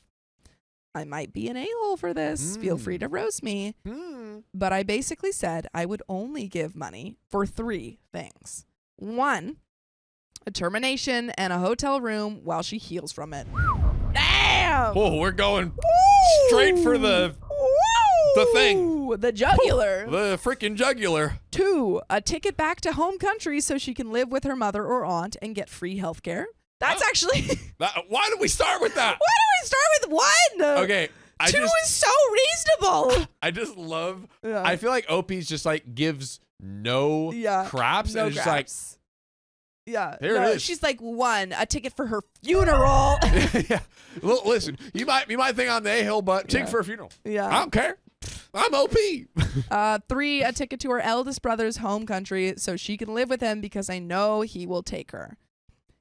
Truly, 2 and 3 were like very reasonable. Yes, yeah. I mean, you know what? All of those were, I guess, I guess considerate. it works. Yeah. You know, it works. Yeah. Like, but it's just, you know what it is, Sophia? It's a crazy number 1. It's a crazy number 1. one to start with. I think if it were 3, I'd be like, oh yeah, Yeah, for we sure. got- Like we you got don't a want list to of present her options with here. all the options. But For number sure. 1, it was a strong start. Golly. Strong start. Golly. I also said she had the option to put the baby up for adoption, but I would not be offering her a place to stay or a way to get medical care out of my pocket. I gave her some links to nonprofits she could use. Honestly, overall, very considerate. Yeah. Very considerate. I think- and this I- is still yeah. upholding her boundaries too. I think so. OP Karen- didn't have to do any of this. No. Karen started crying, saying I was trying to take away her baby and being a bad sister, that a good sister would open up her home and help care for her baby, that I never deserved to have the money I have. Most of my money is from inheritance on my mother's side of the family, so not sure how she would have gotten anything. That I was spoiled by my mother because she had money. We did, because after our father left my mother and I with nothing, she made a company from scratch. Girl We had boss. the money because of that. She kept babbling and making a scene, and then she said something that actually hurt me. You're just mad because you'll never get pregnant. Yes, I happen to be infertile. Oh, God. No, I can't get treatment for it. It is what it is. I already accepted it, but it still hurts. Wow. Karen is just like truly crazy. Truly crazy. Karen, you literally or got... asking OP for something. Yeah, like OP is offering you... Great solution. Yeah, both, and also all of these solutions, might I add, probably hundreds to like $1,000, Expensive. maybe thousands potentially. Yeah. And you're just spitting in the face of that. Yeah. That's not a smart move. Mary knew this was a low blow for me and basically told Karen one more stupid word like that, and she'll be sleeping in the street tonight. I didn't cry or anything, just stared. Karen stopped her crying, muttering, and seemed to get an idea. She looked at me straight and told me to adopt her baby. Huh?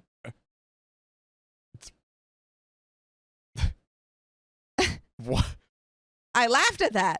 I told her she was insane if she thought I would adopt her baby. I don't want her in my life, let alone her ex. I don't blame the baby, but I have absolutely no intentions to be part of the child's life. I was about to go off on Karen just for even thinking I would consider that as an option, but Mary stopped me in time. She simply said to Karen, "You have the options she gave you. Here are mine. You can get a termination or you can go back to home country. Either way, you can't stay here. You are not legal and your immigration status affects us if you were to live with us. I could lose my job and OP could lose her resident status. You have until next Friday to choose. If none of these options work, you will have to find your own solution without us. I don't want you anywhere near my little sister. You put her at risk of being assaulted or worse. You are lucky I have an empty room for one more week for you to crash in. But after I don't want to see you in person. We can keep in touch by Facebook or phone. You've lost the right to spend time in person with either of us. Shout out to Mary. Dude. Shout out to Mary. Mary and OP are the queens of setting boundaries and Truly. sticking to them. They had good mothers. It seems like of the mother lottery, Karen kind of did not look out. Because it seems like their collective dad doesn't seem like a great guy. Yeah. So it's kind of yelling at your moms. Yeah, that's a good observation. Yeah, no, I think like, man, we've just, I feel like we generally people are like, okay, how can I not be the a-hole? That's literally the most asked question like on the internet. Like, am I the a-hole? Yeah. And it's, I don't know, it's an interesting example in the story to see just being so steadfast and, but again, not an a-hole, actually providing a solution and help and truly doing things, again, spending hundreds to potentially thousands of dollars for someone who was an a-hole to you. Betrayed her. Yeah. Yeah. Honeybee85 says, didn't she complain OP was trying to take the baby, then offer the baby 5 minutes later? Also noticed that. Dude, true, Honeybee85. So true. But OP continues, I just stared at Mary. She's very quiet and normally the most reserved of us, so this was not expected. Mary paid, didn't even wait for the change, and left Karen with enough to get a taxi home. Mary grabbed me by the arm and took me out. I didn't know how much I needed someone to just protect me for a change, but I did cry a little on the way out from just pure relief. I had one older sister that still looked out for me. We decided to go for ice cream after, like we did as kids when bad things happen, and discussed our plans to spend holidays and vacations together. Mary's girlfriend also joined us for ice cream, and the whole time she just made jokes about how sad she's going to be without her moving table. She's much taller than me, and it's a running gag for us. Nothing too dramatic, thankfully. Mary and her girlfriend are going to come later for dinner with me. Depending on how this mess ends, I'll try to update. But at this point, I think it's pretty much done. It is not, because we're only like halfway through. Oh, God. Not sure if Karen will take any of the options we gave her or just do her own thing. Regardless, I have no intentions of putting my money for anything but what I said I would. And yes, Mary is my hero if anyone is curious. Aww. And small edit, I got asked this in a chat and wanted to clear it up. Karen is not penniless. I gave her $10K at the start of the year when our grandmother passed away. Dude. That was her part of the $30K I was given. She's also been saving money from her college job.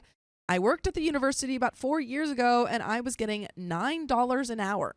Her mom also sent her money. Unless she wasted all her funds, she won't go home without money. If that was the case, my brothers, Mary, and I would all give her something. She might be in my blacklist, but she is my sister at the end of the day. And there is another update. But yeah, so I don't know what...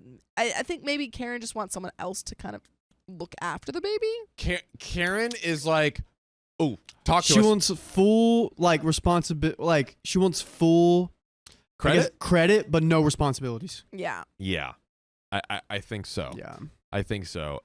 Yeah, Karen is cuckoo for Cocoa Puffs. Let's just get that just straight right out the gate, okay? She let her freaking creep boyfriend try to get with her half sister. She's like just like crying and she's saying one thing one sentence and then the exact opposite, accusing, so on and so forth. Yeah, I lost my train of thought, but I agree. I'm just wherever you were going, I'm jumping on the train.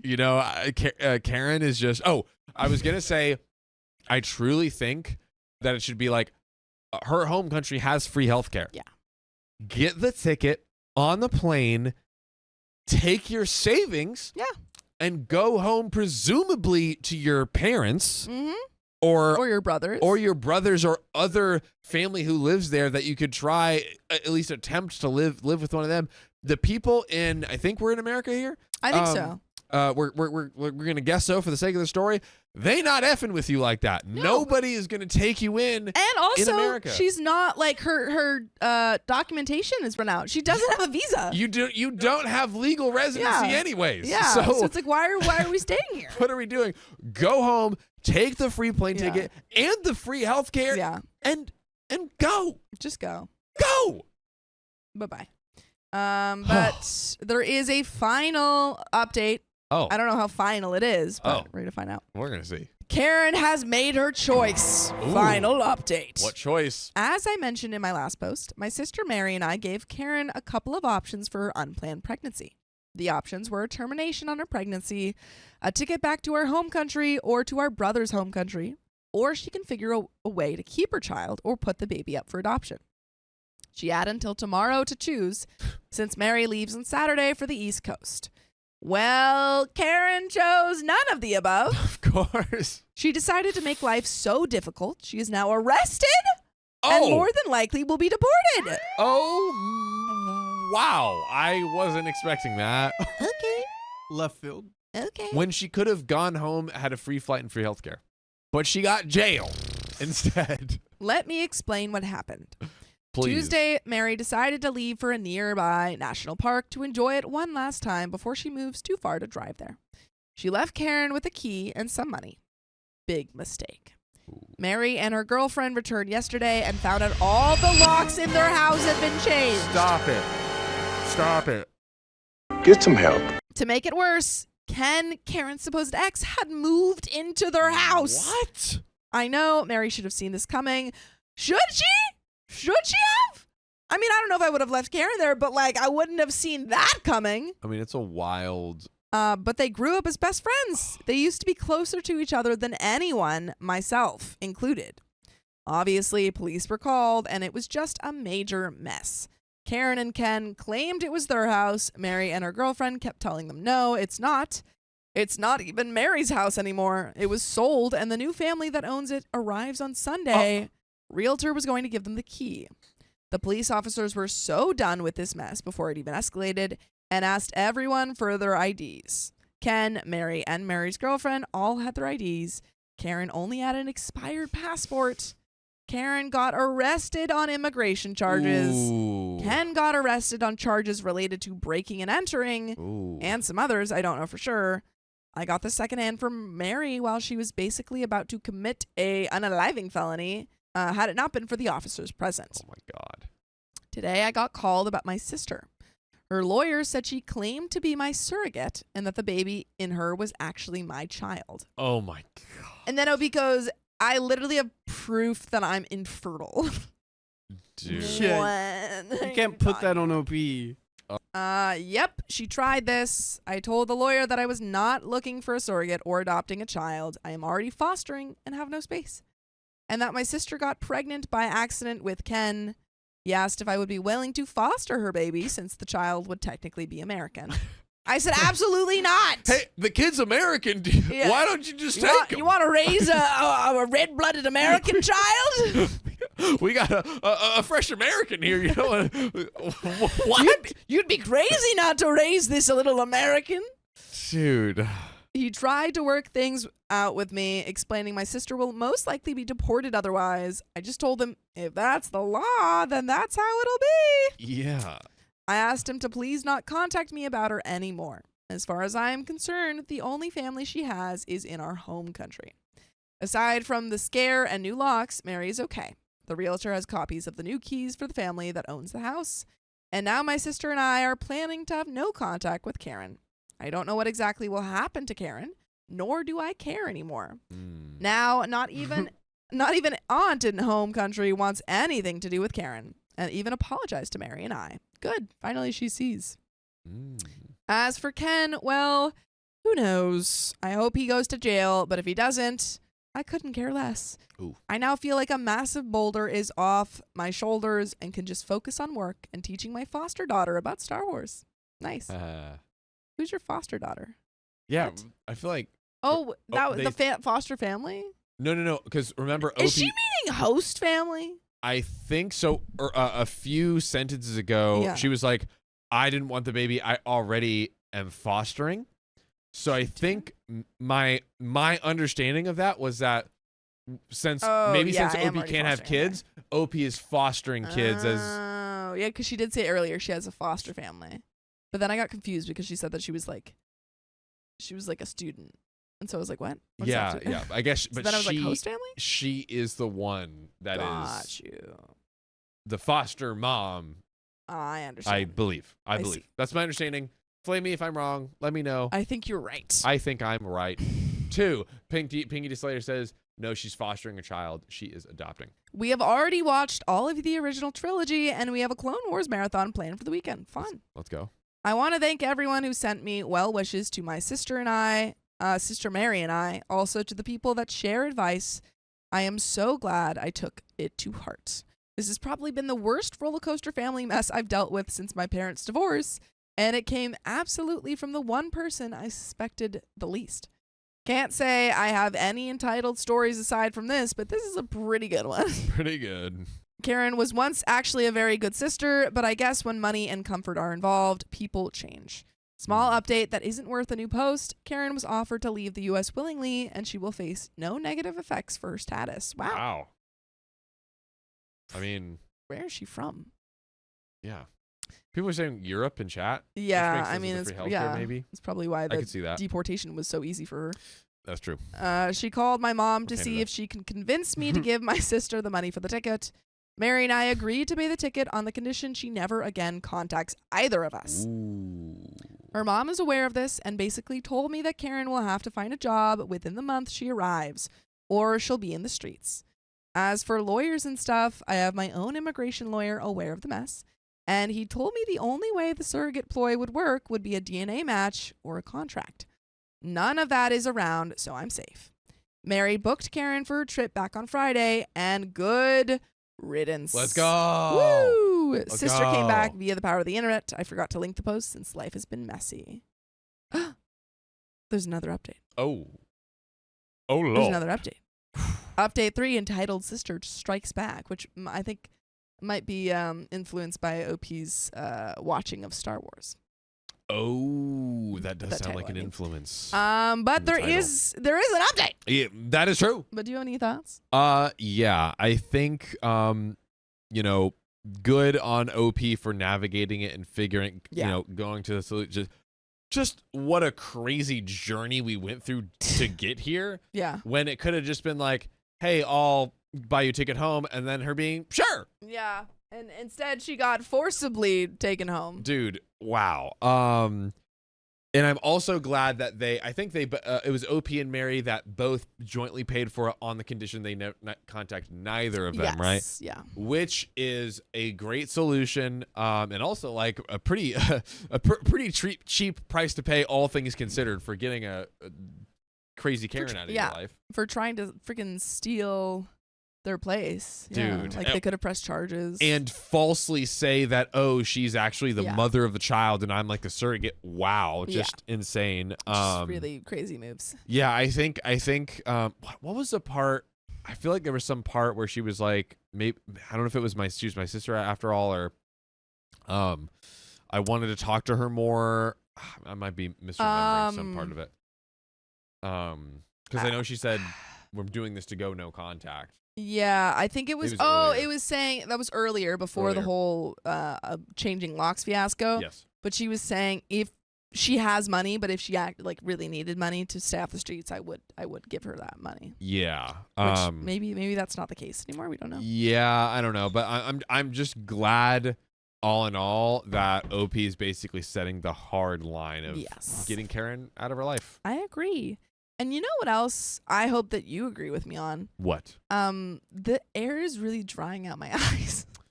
I would, yeah. I am a cold boy. My body is not actually that cold, but my eyes are quite dry. Yeah. And any contact users know. That's true. It's our life. I would not know. You wouldn't know. You've got kind of protection. I have what? You have eye protection. I do have eye protection. For my Eye balls. protection. Eyes. I said it reversed, but it still works. Ooh. But there is an update. Oh. I almost made it to a month without hearing from my half-sister. Hooray. But okay, Reddit, you were right. Oh. This might not be over. Oh. Might never be over. Oh, no. Also, funny enough, Dear Sis found my post and sent me a scathing email before I blocked her. But that's really not a big story. What? Give it to me. Send her to this episode. Yeah. This one, however, pisses me off. So as I posted before, my older half-sister, Karen, was forcefully, but not really, removed by immigration after going insane and trying to get squatters' rights on a sold house that used to belong to my other half-sister, Mary. Golly. Man, oh man. When you put it like that. And she was escorted out, so I know she left. Things were calm for a bit, and in the meantime, I focused on my 4-year-old foster daughter. I think the explanation that this child is 4 years old also makes the Star Wars stuff funny. It does, like, yeah. we're watching the Clone Wars now. We're literally learning about the foster daughter from just like the most mere bits and snippets. It's like a C line. Yeah. C plot line in the story. Absolutely. Let's call her Lily. Lily's mom is one of my oldest friends. She gave birth in the U.S., but Lily's father is not American and unfortunately passed away when Lily was a baby. Oh my God. My friend was asked to leave the U.S. to do her immigration process off country since she has no one to claim her aside from a minor child. This sadly means she probably won't be able to come into the U.S. until Lily is 18. Ugh. Wow. That's so hard. That is super awful. Because of her home country's education system being really bad, she asked me if I could take Lily. By this point, I had already kicked Karen out, so I had an extra room. I told her it was okay if it was in Lily's best interest. Lily and I are tight as thieves, or thick as thieves. Thick as thieves. And she's always seen me as her crazy fun aunt. Took a bit, but 3 weeks ago, Lily's guardianship was passed from the state to me. And just in time for Halloween, too. Aww. What'd you guys dress up as? Like daughter and mom? Oh, I was thinking something from Star Wars, probably. Oh, like Big Ewok and Small Ewok? Darth Vader and Luke Skywalker? Yeah, Darth Vader. Yeah. And Luke Yeah, is there we cute. go. Or C-3PO and R2-D2. That's also cute. No, it needs to be parental. Parental? Parental. No, parental. Parental. That's a good one. Shout out to Mice Window. Mice window. I'm dropping it. I'm done. We're skipping trick-or-treating this year due to the pandemic. Oh, but Lily still wanted to dress up as a Sith. I freaking called it. What? I'm so proud of this child, I swear. My mom was incredibly happy to have a foster grandchild, especially since Lily actually doesn't have any other grandparents. So she sent her some fairly fancy Star Wars props. Ooh. Obviously, we got her dressed up in her Sith outfit and had a mini photo shoot for Grandma. Oh. And my mom posted the pictures on Facebook so Lily's mom could see them easily. My family and friends went crazy with how adorable Lily looks. She says she's not adorable, she's Sith! And then Classic. Karen strikes back. No, No, Karen, no. We were literally like getting into We such were good into the vibes. C plot. Yeah, Now we're back into the A plot. Not the A. Mom Right in the forgot or decided not to block Karen, and when my half-sister saw Lily's picture, she had some of her best hits, such as, "My 4-year-old looks fat. She's ugly and clearly going to grow up to be a sloot. She looks like a word I can't say even in writing, but starts with an N." Oh my god. That's just a handful. Oh my god, block her. She got called out and told kindly to return to the darkness. But then she started to call my mother at every hour to ask for money, to ask how to contact me, to tell her she was wasting money on a kid that was not really her grandchild and should give her the money for her kid. Karen is not my mom's daughter. Your mom needs to block her on everything. How is she calling your mom? But you know what? You guys shouldn't block us because you should listen to more full episodes of stories just like this on Apple Podcasts, Spotify, or your favorite podcast app. Just search up OK Storytime. Do that. Yikes. There is a little bit left to this story, but man, oh man. I mean, Man, oh man. Karen, What a devil. put Karen in a Box in and a box. ship her off to the Tartarus, the depths of Tartarus. First, we need to make sure the baby is delivered, Yeah. and then we need to take OP and turn her into ethereal spaghetti or whatever number Dakota has come up with. Yeah, we got number 16. Number 16. We're up Yeah. to 18 now. Oh, dang. But I it missed doesn't that. get worse as the numbers go up. It's like It's just different. he said it's like a menu. Yeah. So it's like the number exactly. 18 might be different from Well, yeah, number because 16. 15 was where we started. Well, actually, I think it was 14. I think it where was we 14. started. Yeah, number But, 14. Dude, Karen, we already knew before this part Mhm. that Karen was a maniac. Yeah. But she is a racist monster. Yep. Big time. Just Big time. just get Just her out wipe of here. her by any out. means necessary. Yeah. Go. Yeah. Go. That's all we got to say. Well, eventually my mom figured out how to block her. Finally, someone help this poor woman. And Karen got to me through a school friend. Oh my God. I would be like sending out a Facebook blast and just be like, everyone block my sister. Yes. She sent not one, not two, but 16-page long list of demands or she'll sue me. Cool. Go For ahead. what? Go ahead. One was getting rid of my foster daughter so I could adopt her baby. How, she wouldn't even need to get rid of the foster daughter to adopt babies. Another was an apartment I share with my cousins left to us by our maternal grandmother. $500K, my dog and my cat. Oh, and I need to get her back into the U.S. Mm. And she's going to sue you with those demands. Wow. Give me $500,000 because And your dog and your cat. yeah. And Fluffy and Sprinkles. There's still more. Most of it is completely delusional. I sent a copy to my lawyer to try to pursue a no-contact order in the U.S. Can't do anything in my home country, but I did forward another copy to our relatives, including our eldest brother. He just said to me he'll take care of it. For the record, I am not taking Karen's kid in, even if I didn't have Lily.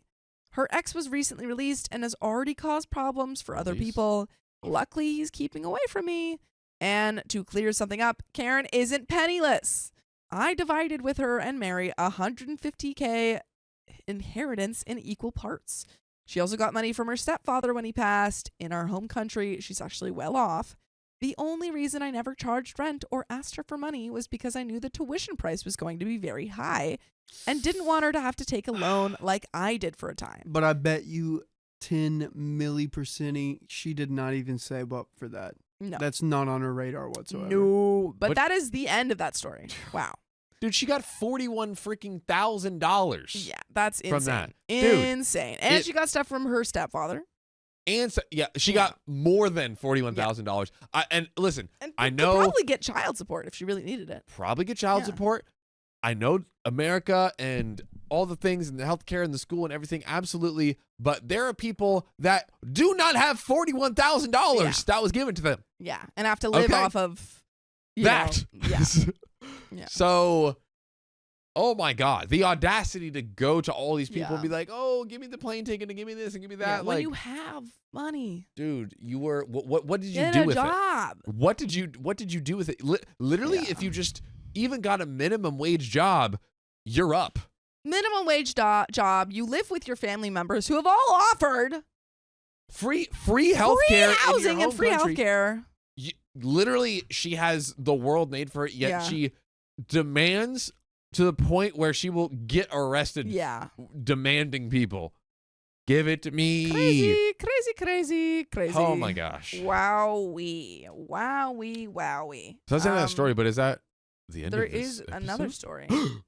My sister-in-law called me inconsiderate after I took care of her cats for 2 weeks. 2 weeks? Double it and give it to the next person. I've been watching my sister-in-law's cat for the 16 days during Christmas and New Year's. I have very limited time to do so because I have 6 pets of my own to take care of while also working full-time. Plus, her cat stresses my own cats out and they act out when he is around. By the way, this comes from user Not a Tough Bug, and you can submit your stories on the r/OK Storytime subreddit. So I agreed to do this because I had no choice really, and I'm a cat lady, so I did it for her cat. In the end, I had no choice, quote unquote, because my sister-in-law asked 2 days in advance. She was leaving the state for 2 weeks, and she asked me and my husband, her brother, to watch her cat because he wasn't up to date on vaccines and couldn't fly with her. So fine, I agreed, and I did so nicely, not reluctantly, and she paid us $100. We picked the cat up from her, and she lives 30 minutes away from us. She sort of acted like $100 was a lot to do this, and she could boss us around on when to come get him since she's paying us. For me, it was just in case case, he needed something because $100 isn't much to watch a pet that long and even pick up the cat for her. Plus, I wasn't doing it for the money and it was over the holidays. I spent a portion of that buying him Christmas gifts for his stocking. I'm a cat lady, so this is normal.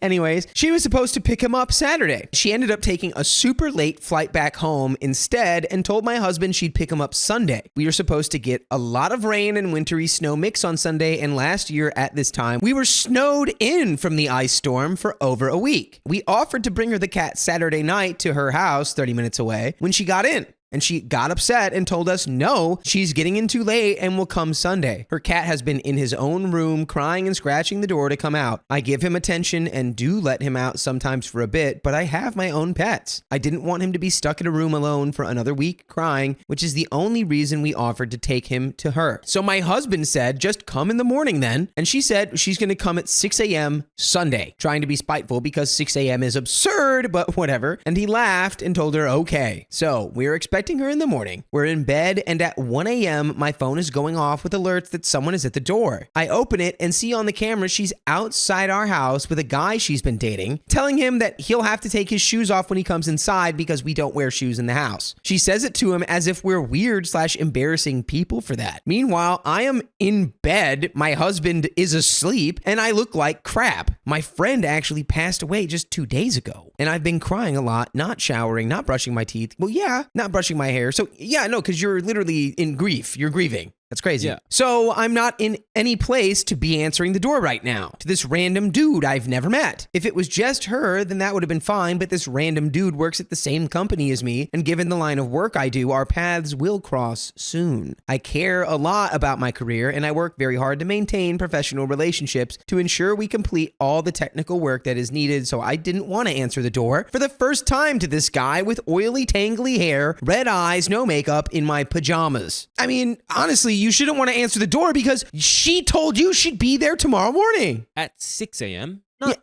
1 a.m. Like, it's still tonight. And she never communicated this to you prior. I wake my husband up and he's in shock that she is here with him at 1 a.m. He calls her and is like, what the heck? It's 1 a.m. and we're literally asleep. And she just said, bring her cat. He gets mad and says, okay, this time I will, but never ask me for anything again. And she says she won't, angrily, and hangs up the phone. They have the same fight all the time, but we just keep doing stuff for her anyways. He gets dressed and tells them to wait in the car and he'll bring the cat out, and I get the cat in its cage and pack up all his stuff. Really quick pause. Stop doing things for her. If this is what always happens, don't do things for her. You're making it too easy for her. Low key, like this, she probably knew that she could Take advantage. strong arm OP into this because she likes cats. So she knowing like, oh, well, if I don't find a sitter, I don't know what I'm going to do. It's like, well, for the sake of the cat, I'll watch the cat for 2 weeks. No, yeah, I was going to say, who else was she going to give the cat to because it was such short notice? She's like, oh, you can't do it for me? You guys are the worst. A scumbag taking advantage of her own family. Now the cat is gone, and I'm laying in bed and watching the full video of them at the door, and she's essentially bad-mouthing us, saying that we're rude to not just open the door and welcome them in, and she would never do that. Almost crap-talking us, it feels like, about us being a shoeless house. Saying my husband always acts like this and making fun of him to this guy. Essentially acting like we're the problem because she showed up unannounced at 1 a.m. Also, she kept ringing the camera doorbell very aggressively. She rang it 4 times while waving at the camera, smirking. Also, I would never bring a stranger over to her house, especially not at 1 a.m. or unannounced. Plus, I don't want just anyone from where I work knowing where I live. Yeah, no, all of this is like, the sister is just like being the most inconsiderate person. That's putting it very nicely. That's me. My mother-in-law claims to be a super private person all the time, won't share any details about herself to people, so she knew what she was doing. She also knows her brother, my husband, has drawn a pretty clear boundary about not wanting just anyone in the home. I don't really care. I'm more friendly than that, but I would want a heads up, at least. She could have just had him wait in the car and come to the door by herself, given the circumstances. I feel like she is just extremely childish, selfish, and rude. She's literally older than both of us, too. I kept holding back from going off on her or sending her a nasty text, but I finally did send her this. Quote, I don't appreciate you talking badly about us outside of our home to your friend. We have to all work together, and it's incredibly rude to bring someone to our home and paint us poorly. I took good care of Scruffy for the last 2 weeks, gave him time I don't have, bought him gifts, made sure he wasn't scared, and got enough attention. We offered to bring him to you since the weather was going to be bad tomorrow. I was worried it was going to get icy and he would be here even longer. He's been miserable, crying and yowling, and I felt bad and didn't want him to end up having to go another week feeling that way. My friend just passed away and I've been crying nonstop, so I'm not in any place to be welcoming unannounced visitors into my home. I care a great deal about my professional image and work hard to maintain good relations at work for my job. I'm extremely upset with you for acting like we are rude people to your friend, or even believing that yourself, after all I did for Scruffy and ultimately for you these last 2 weeks. So is she right? Am I the a-hole for not letting them inside? Was my text rude? Am I the a-hole if I cut her off completely? This is not the first nor the last time she will behave this way, and I'm tired of it. And I usually don't care what people think of me, but it bothers me that someone from work is now involved in this random drama she brought to our front doorstep. And by the way, knock knock on your front doorstep. Who's there? It's full episodes Whoa! with stories like these. Welcome in. Come on in. All you have to do to listen to them is go to Spotify or Apple Podcasts or wherever you listen to podcasts and search OK Storytime. And we do have more story, but before we finish, clearly, OP, you're not the a-hole here. I would fully support cutting her off because this is not the first time that she's done this. Literally, she dropped that line about, this is the same argument that my husband always has with his sister. And he always goes, yeah, I won't do anything for you again. Don't ask me for anything ever again. And then she inevitably will ask for something. I think this is the last straw. I feel like the bad mouthing, the rude awakening at 1 a.m. and no communication, her not being thankful enough. I think this was the last straw on both accounts, that we are not doing anything. That sucks. That's what it's come to. I feel like you should also talk to this guy and be like, hey, why were you there at 1 a.m., by the way? Why were you with her at 1 a.m.?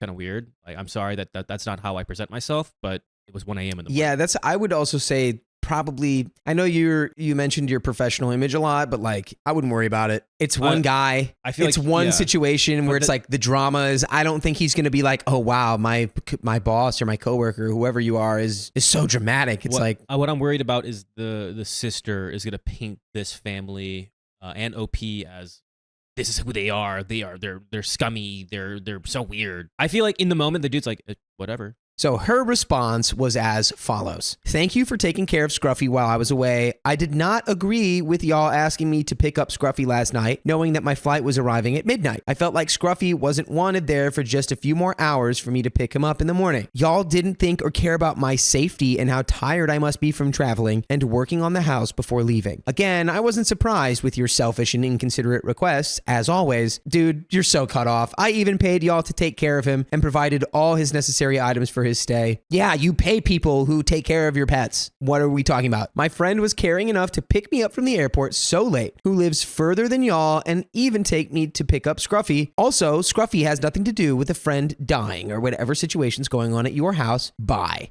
Wow. Yeah, exactly. Bye. Goodbye. Bye. You're cut off. Goodbye. Good luck trying to have someone take care of Scruffy next time. And it's like, why? I just don't get the whole okay, I'll pick him up early tomorrow. I'll pick him up at 6 a.m. And then you just ignore that and come at 1 and then act like you're not the problem. It's astounding to me. I hate people like this. They're so self-centered, narcissistic. It's disgusting. Yeah. So it escalated and I called her a mean and horrible person. That for her to carelessly bring up my friend passing that way shows how selfish and mean she is. Yes. And that is the end of that story. And I hope that the next sentence that was going to come out of OP was, and that was the last time I ever spoke or saw that person ever again. I really hope you cut off. No contact with her. I hope your husband agrees, because that is really stupid. Dude, do not ask me or mine for nothing. Yeah, it's over. Done. We're done. Bye. Good luck with Scruffy. You and I, we're done professionally. But you and us, we're not done. We're not done at all. Story coming up right now. That's right. My sister-in-law threw a tantrum on my wedding day because I said I was exhausted. How dare you? So, this may be long, and I apologize in advance. I want to make a few notes here to try and cut down how long it is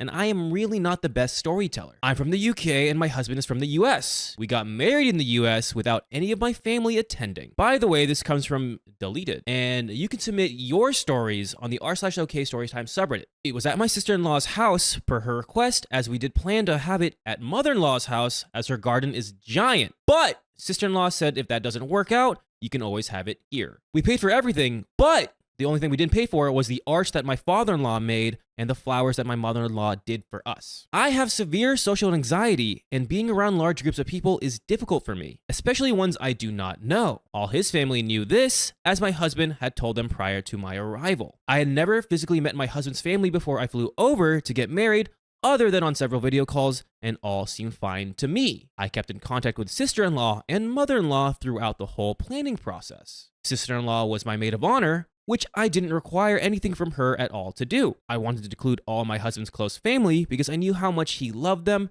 so much. Husband's niece got ordained to marry us. Sister-in-law is 50 or 50-something years old. It's a very, very long story. I'm sorry I needed to add everything in case I missed out any context here. Now on to the story. As I said, I'm from the UK. I have never traveled outside of the UK other than the one France trip for a weekend as a teenager. To note, here the time difference from me to Florida is 5 hours. So as you can guess, adjusting to the time over there was exhausting for me and my 5-year-old little boy. I flew to the US 1 week before our wedding to help with the setup and decorations and to discuss everything that would happen. Also to bond with my in-laws to be. Well, that didn't happen. Safe to say, the whole 2 weeks I was there were practically a crap show for the most part. We visited with his parents for a couple days. It was all great and stuff. We had all talked about visiting his sister too. That didn't happen. On Wednesday, we arrived on a Sunday, his mom threw us a surprise engagement party. Kind of. The sentiment was there, and I admit it's adorable, but none of the guests knew it was a surprise engagement party. I also felt stuck at that point, surrounded by many people I didn't know, getting used to a new country, and my anxiety was flipping out. So I spent a lot of time going in and out of the house to get some fresh air because I felt like I couldn't breathe inside and I didn't know what to do with myself. Mother-in-law looked so unhappy the entire time, and I mean the entire time. She barely spoke to anyone and looked sad. They all expected us to be out at each other's houses till 9 to 10, maybe even 11 p.m. at night. Me, my husband, and my 5-year-old son. In UK time, that's 2 to 4 a.m. I got exhausted at 9 p.m. every single day and was ready to settle down for the night. My son's bedtime is 7 p.m. every night, and he also has extra needs and doesn't do great on lack of sleep when he's waking up at 5 to 6 a.m. in the morning. My husband and I are usually in bed for 11 p.m. and asleep before midnight. So I went out of my way to keep my son up till 9 p.m. 3 nights in a row, which normally I would never do, but special occasions and all. Wedding day comes and they want us arriving at 10 a.m. The wedding was at 4:30 p.m.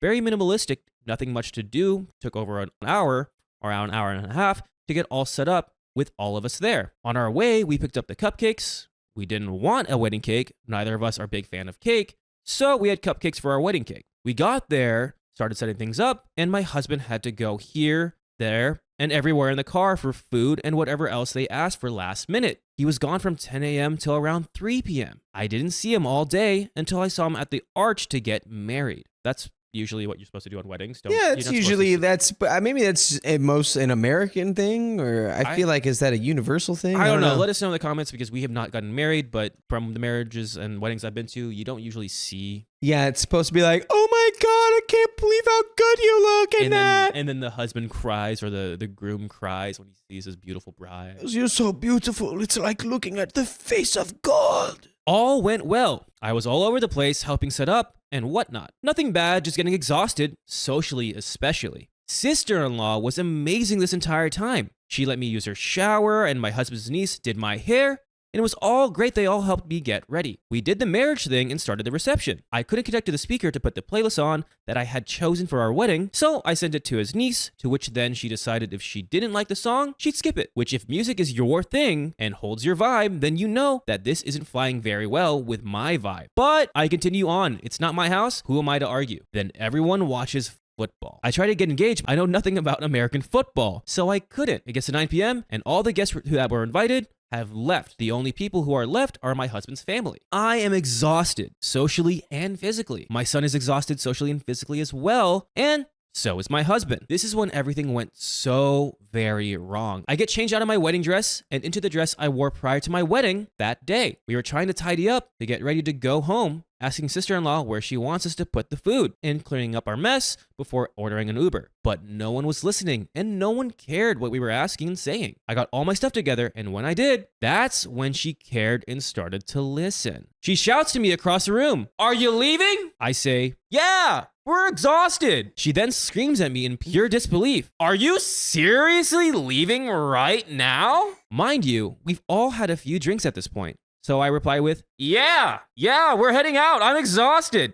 Husband is exhausted. We just want to go to bed. It's 2 a.m. for us in the UK. She looked like I just walked over there and slapped her so hard across the face. That's the shock she had on her face. She then said, "Oh, get over it. You've been here for a week now." Me talking normally and not shouting while she raised her voice at me the whole time. My husband was a little busy playing with my son and his younger cousin to even notice. However, everyone else noticed. Bear in mind, at this point, 2 family members were already curled up on the couch with blankets watching TV, with one falling asleep. She then proceeds to do the thing you do when you're mad about something. And the place is messy, which is angry clean, until she gives up angry cleaning and storms into her room crying. Everyone goes in to console her, but by this point, the Uber had been requested and was 2 minutes away. So I sent my husband to go and console her too. After being screamed at the way I was, I'm not gonna lie, I was done being there. I didn't even want to consider staying after being spoken to the way I was spoken to. I walked into her room to let my husband know the Uber was here and we had to go. In a crying, screaming voice,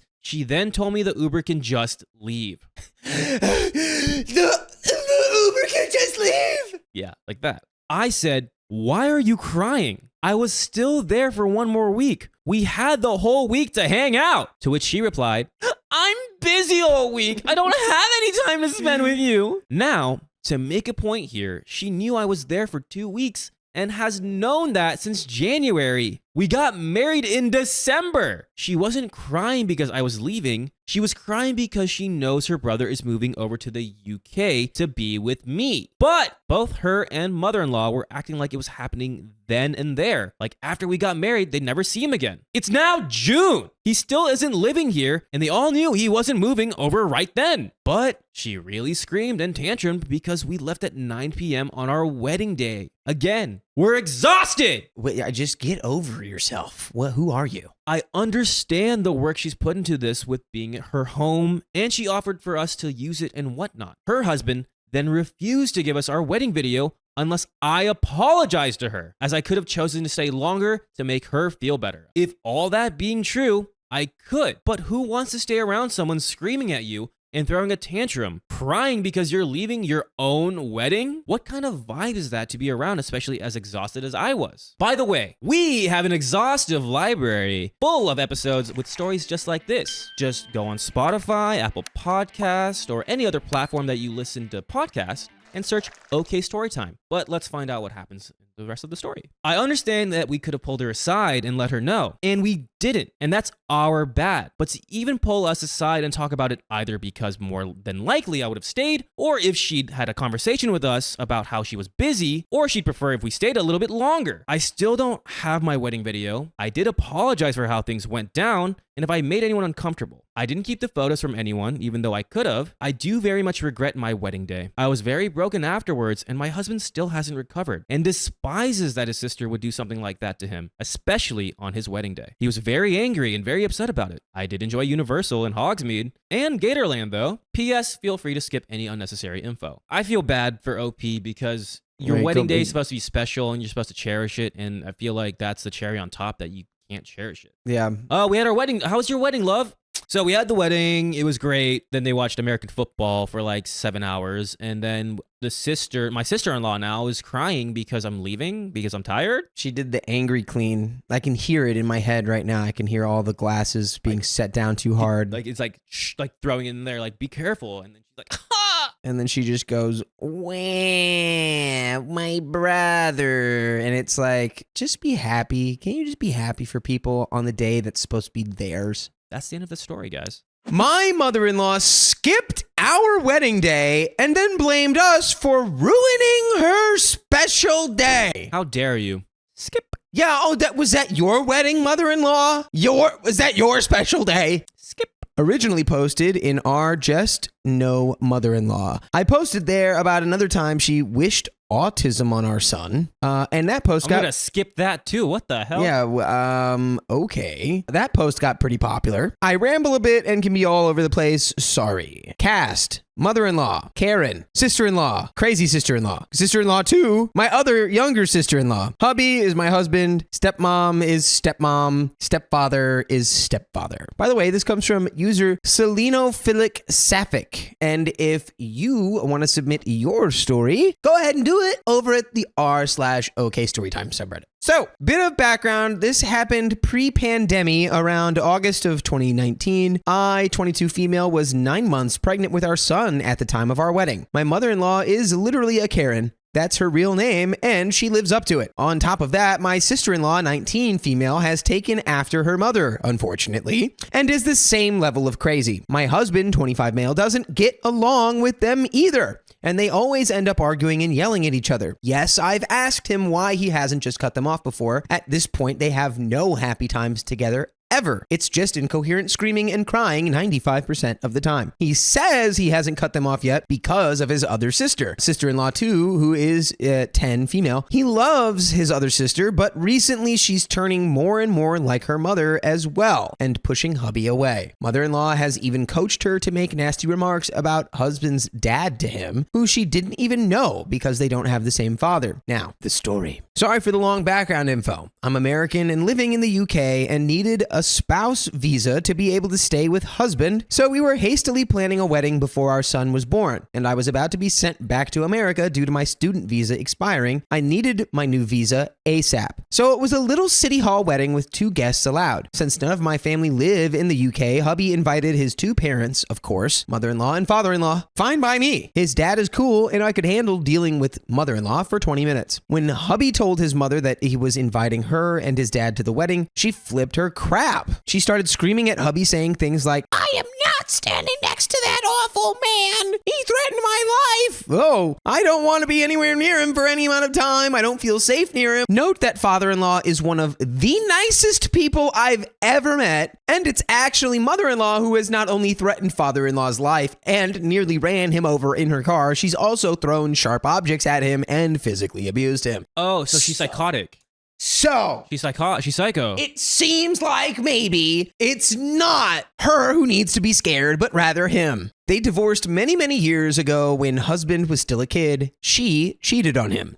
They're both remarried now and have nothing to do with each other. Though when hubby brought this up with father-in-law, he said he would have been fine just standing next to mother-in-law for a 20-minute ceremony. They wouldn't have even had to speak to each other. Husband came back to mother-in-law and told her, "Well, that's who I want at our wedding. If you can't stand there and be civil for 15 or 20 minutes, then just don't come. I'll invite stepmom instead." This led to mother-in-law sobbing again. Hubby just didn't care and walked out. She then turned to me and asked, how could he ask her to stand next to such a god-awful man for any amount of time, and asked if I could talk hubby into disinviting his father in favor of inviting her and stepfather instead. I said, no, they're his parents and he can invite whoever he wants. Hubby works in the army and was away most of the week as his camp was 2 hours away from where we were living at the time, which was unfortunately mother-in-law's house as we were in between houses at the time. While he was away a few days before our wedding, mother-in-law cornered me in our bedroom. She threw a full-blown tantrum about how I was taking away her right to see her firstborn son get married,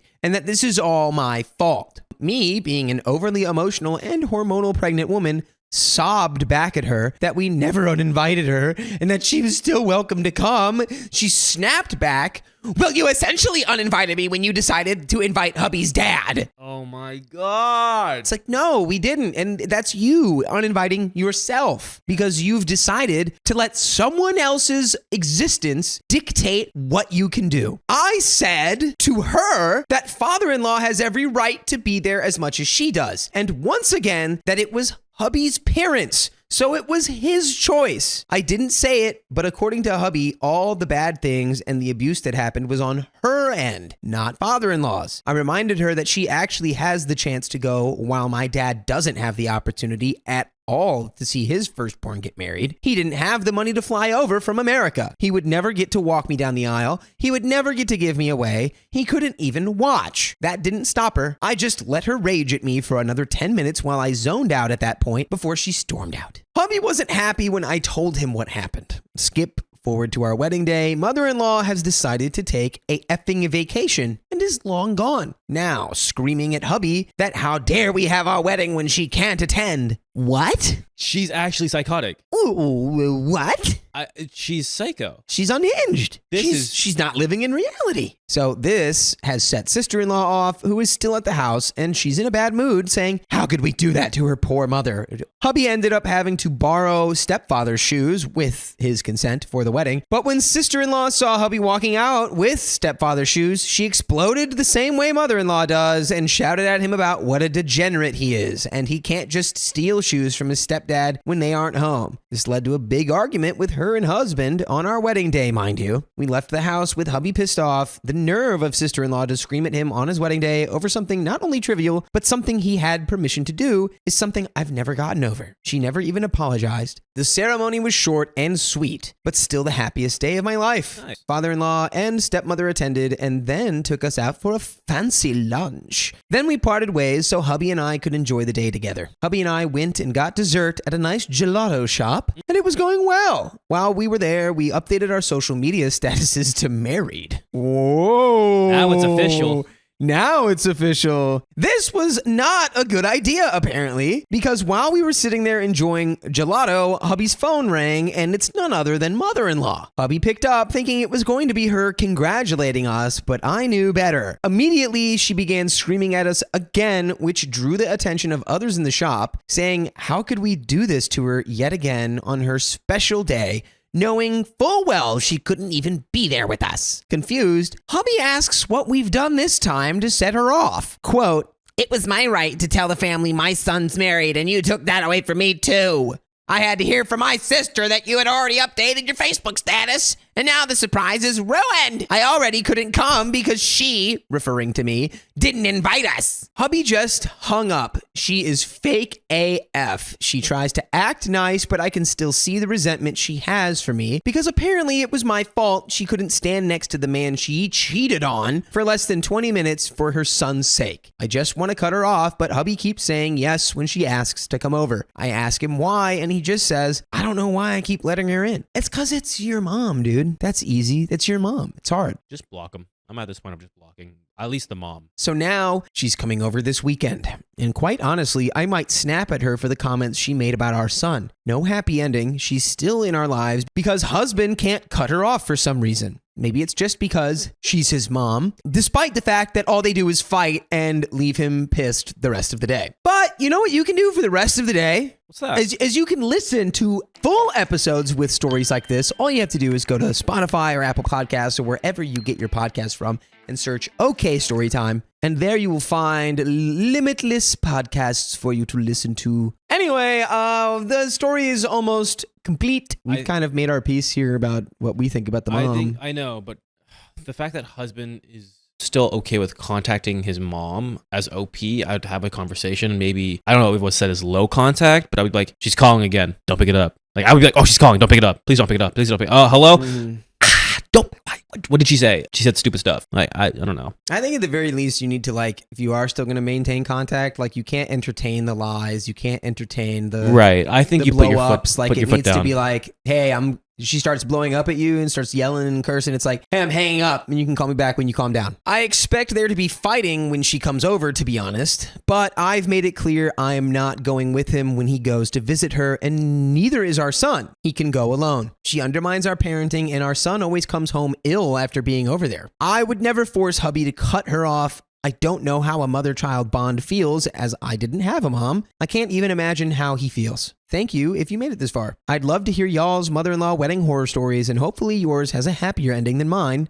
Much love, guys. Update! Wales is going back into lockdown, where husband's family lives, so now mother-in-law can't come over. Woohoo! I guess that was a pandemic-era story. The land before time. Well, you know, at least somebody was enjoying lockdown. Yeah, thank God I don't have to see my mother-in-law. Yeah, I just hope everything gets better. My entitled cousin demanded my engagement ring. She lost her mind when I refused. What was that conversation? Yeah, She was right? like, I'm actually going to take that ring from you because it doesn't have any sort of special meaning, of course. Not at all. So this happened 3 months ago. Me and my boyfriend at the time had decided to get married, but he still wanted to have a proper proposal, so we went out for dinner, nothing really fancy, and then he asked, and I said yes, obviously. And the ring he bought is kind of expensive with a huge diamond in the middle and small ones surrounding it. This is obviously important to the story. By the way, this comes from Vortex Child on the r/OK Storytime subreddit. So I don't really care though. He could give me a plastic ring and I'd still be happy since I'm going to spend the rest of my life with the love of my life. So as you can guess, I was giddy with happiness. A couple of days later, my cousin shared one of those "I said yes" posts on Instagram and I called to congratulate her. Wow, so she also got engaged. Wow, it's just that season. Time of year. Guess so. And she immediately starts bragging about the proposal. A big surprise, on a boat, live music, expensive wine, as she mentioned about 10 times in 5 minutes, etc.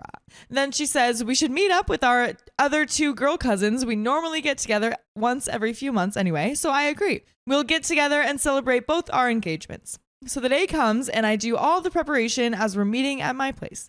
Although I did expect her to help out since it was a celebration for both of us, I didn't say anything.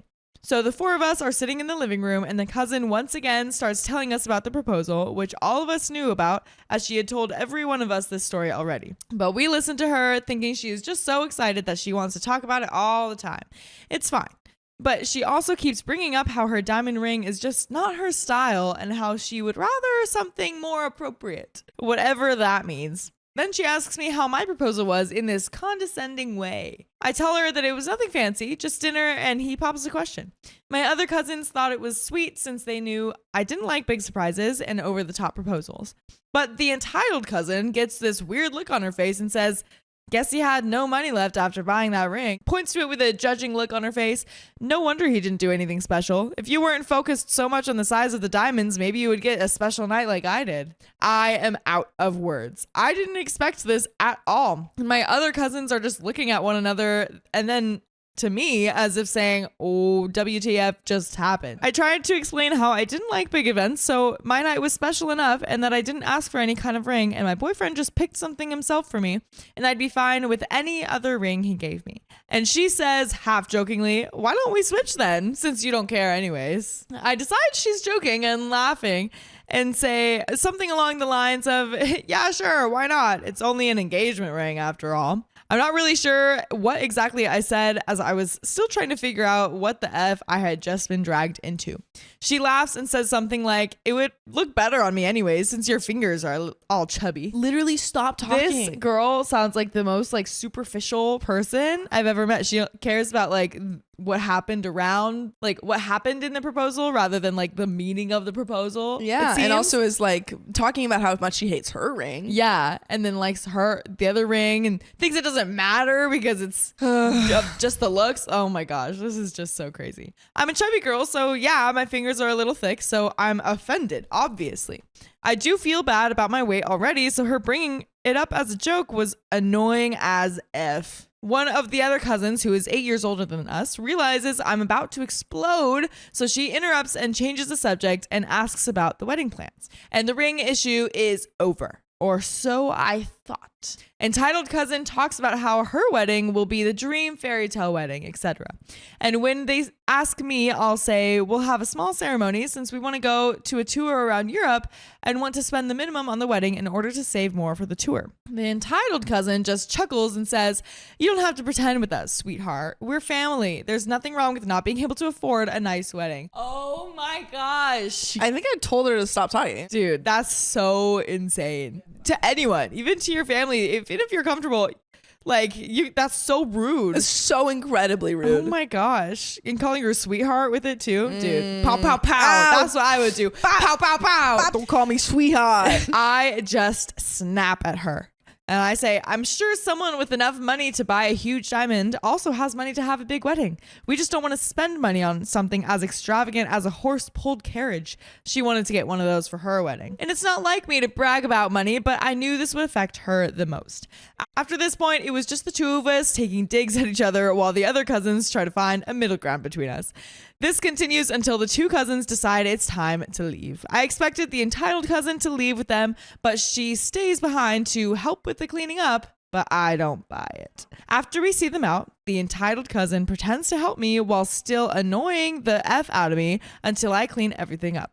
Then we sort of stand there awkwardly with her looking at me expectantly.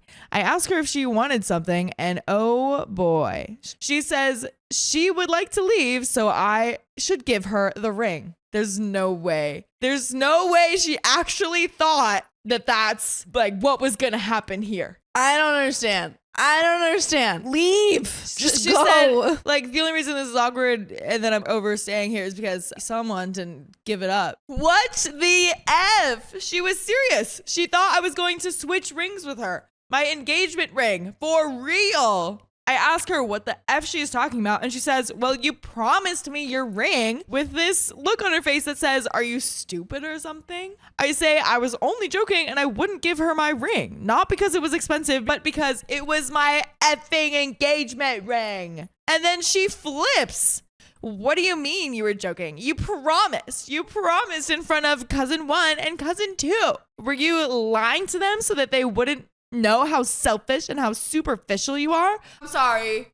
How superficial OP is? How does this girl's fiance feel about this? Because Yeah, right? she's actively like, I don't want this ring. Yeah. Like, Can how you does he feel? imagine? This isn't a freaking white elephant. Right. You can't trade. But it's an engagement ring. Like, it's not even just like a gift. It's like, this is a literal engagement ring. And also, too, like, money can definitely be in question here. Like, can you imagine either of the fiancés being like, I just spent all this money on this? Even if the sister or the cousin doesn't like the ring, it could be still super expensive. Exactly. Like, Like that's a thing where you say like, oh, it's not. You should have had a Pinterest board right. full of all of your rings that you Right. wanted, and then your friend should have been like, hey, these are the rings that she wants. Yeah. So I'm like, no, I said it as a joke because no sane person would ask for someone else's engagement ring. She says she doesn't want to take mine and she would also be giving hers to me. She says it would suit her better anyways, and a big stone like that just wouldn't go with the cheap stuff I wear.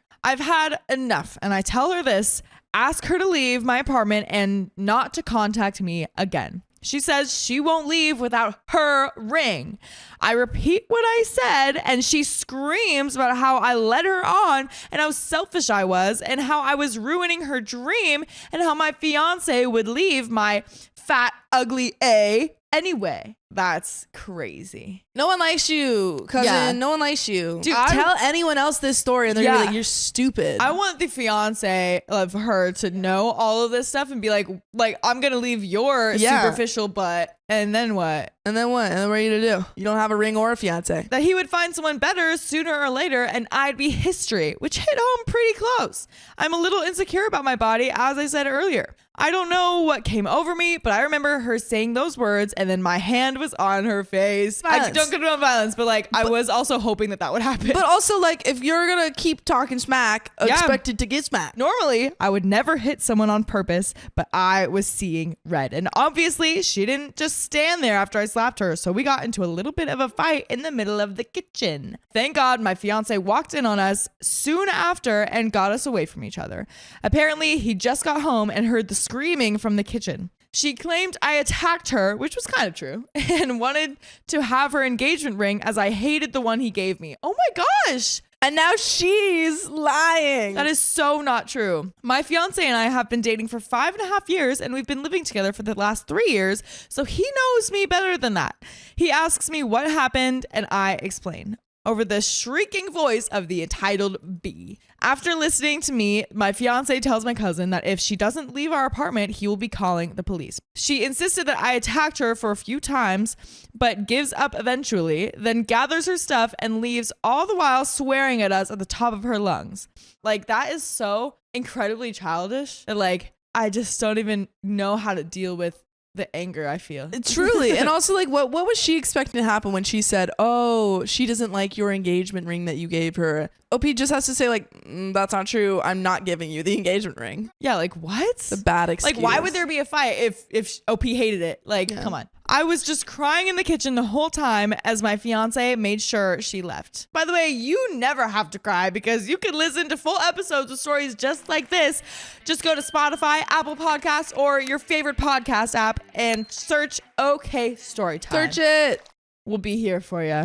But yeah, there is a little bit more. But Honestly, go no contact. yeah, I would say go no contact with this cousin. She's Yeah. awful to you. Yes. She's awful to everyone. She sounds entirely unpleasant. like definitely don't invite her to the wedding because she's probably going to show up in a white dress and be like, so I object. this is my wedding. You promised me that I could have your wedding. Yeah. Oh my goodness. That's crazy. But let's get into the rest of it. She also told her parents that I tried to take her ring, and when she refused, I attacked her. They believed her, and her mom and my mom had a huge fight over it, and they don't talk to each other anymore. Her two other cousins say that they think I'm in the right, but they still agreed to be her bridesmaids. Well, sometimes you kind of don't have a choice. When you're like out of it, I feel. Yeah. You don't want to get involved. I wouldn't be mad at them for that. I'd side eye them. So yeah, I don't think I'll ever be able to forget that day. Sorry, it's a bit long. I didn't want to leave out all of the drama. Eating it up. That's the end of that. Dang. But what a wild ride.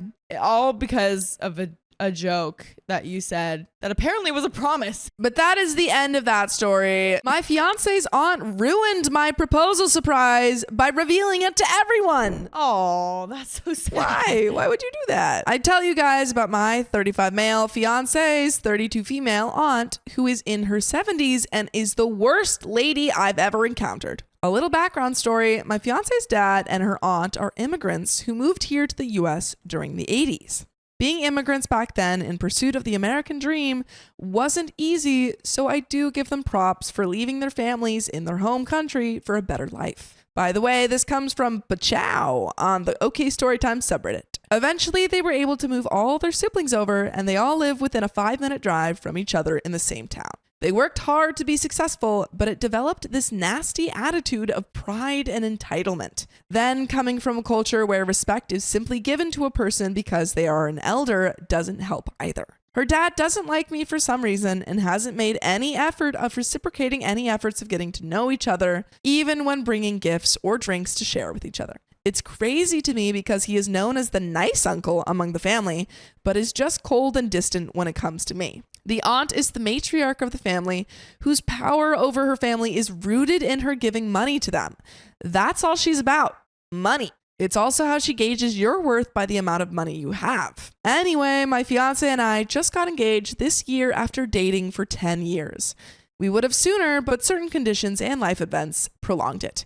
One of them being my fiance losing her mom back in 2020. Well, when it came time to ask my soon-to-be fiance if she would marry me, I was told by her cousins that I would need to ask her dad for permission and her aunt as a stand-in since her mom had passed, which I understood and had no problems with keeping up with the traditions since we all come from the same culture. Without my then-girlfriend's knowledge, I visited and asked her dad first, and I was prepared for an argument. I asked if I could speak to him and just told him what I was planning on doing and that we could sit down and chat. However, to my surprise, he just said, if you think you're ready, then go ahead. Okay. It's nice to going in, you're like, I'm ready for a fight. And then they're just like, yeah. And you're like, oh. Although I thought he'd have more of a reaction to having his only daughter's significant other ask for her hand in marriage, it went over smoother than I expected. Great, I thought. On to the next task. I visited the aunt at her home a couple of days later.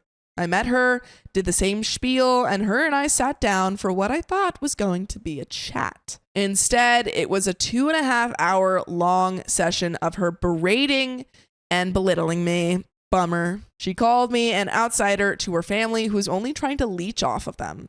According to her, I bring nothing of value to the table and that my fiance was stupid for even being with me. She said I was in a worthless career. I'm an education specialist, by the way, and working on my last year of completing my master's. So OP's like doing a lot. I guess she just cares about money. And Yeah. maybe that's not necessarily the most like lucrative, but that's still so respectable though. Mm-hmm. She demanded I tell her if my fiance and I have spicy sleep relations, to which I replied that it isn't my position to divulge that information, but that she can be rest assured that I would never pressure my fiance into anything she is uncomfortable with. To which she replied, 10 years you've been together and you haven't touched her? That makes you an F-word slur against gays in our language. She even called in one of the other aunties that was at the house at the time visiting and said, come in here. This guy is telling me he's been with my niece for 10 years and he hasn't laid a finger on her. Look at this F slur. What an F slur. Don't lie to me. I know how men think. That was a freaking trap. That was a freaking trap. Oh, I mean, one, obviously she's that's terrible. Right. But like Opie didn't say one way or another what had happened. Just said, never done anything that she's not comfortable with. Which does not mean nothing. Does not mean they didn't sleep with each other. Yeah. It just means not uncomfortable with it. And the aunt took it to mean like, oh, they haven't slept. Which also implies, but I feel like even if OP was like, yeah, I slept with her, she would have been like, unbelievable. You've tarnished my niece. You're like, before marriage? Like, yeah, she'd have an issue OP with wouldn't have been able to win either way. She then proceeded to demand I reveal to her and grant her access to my bank account and all my assets so she can see and tell if I am worthy to her, the aunt, and not my fiance. She then decided to badmouth my fiance and her late mother. She claimed that the mom kept my fiance distant from the family and that she must have been mentally disabled, thinking that was good for my fiance growing up, and that because of her mother's actions, my fiance has picked up unsavory habits like associating herself with people like me. Oh my God. What? At this point, I was seething. It's one thing to berate and belittle me, but to talk smack about my fiance and her mother, who was the only person from my fiance's immediate family to accept me and get to know me, I couldn't stand it. I held my tongue so as to not cause any unnecessary drama and cause the aunt to call my fiance to complain about my visit and ruin the surprise. But I guess I didn't do a good enough job of hiding my emotions because the aunt called me out saying, why do your eyes look like that? They look like they got bad intentions behind them. This is why you aren't good enough for our family.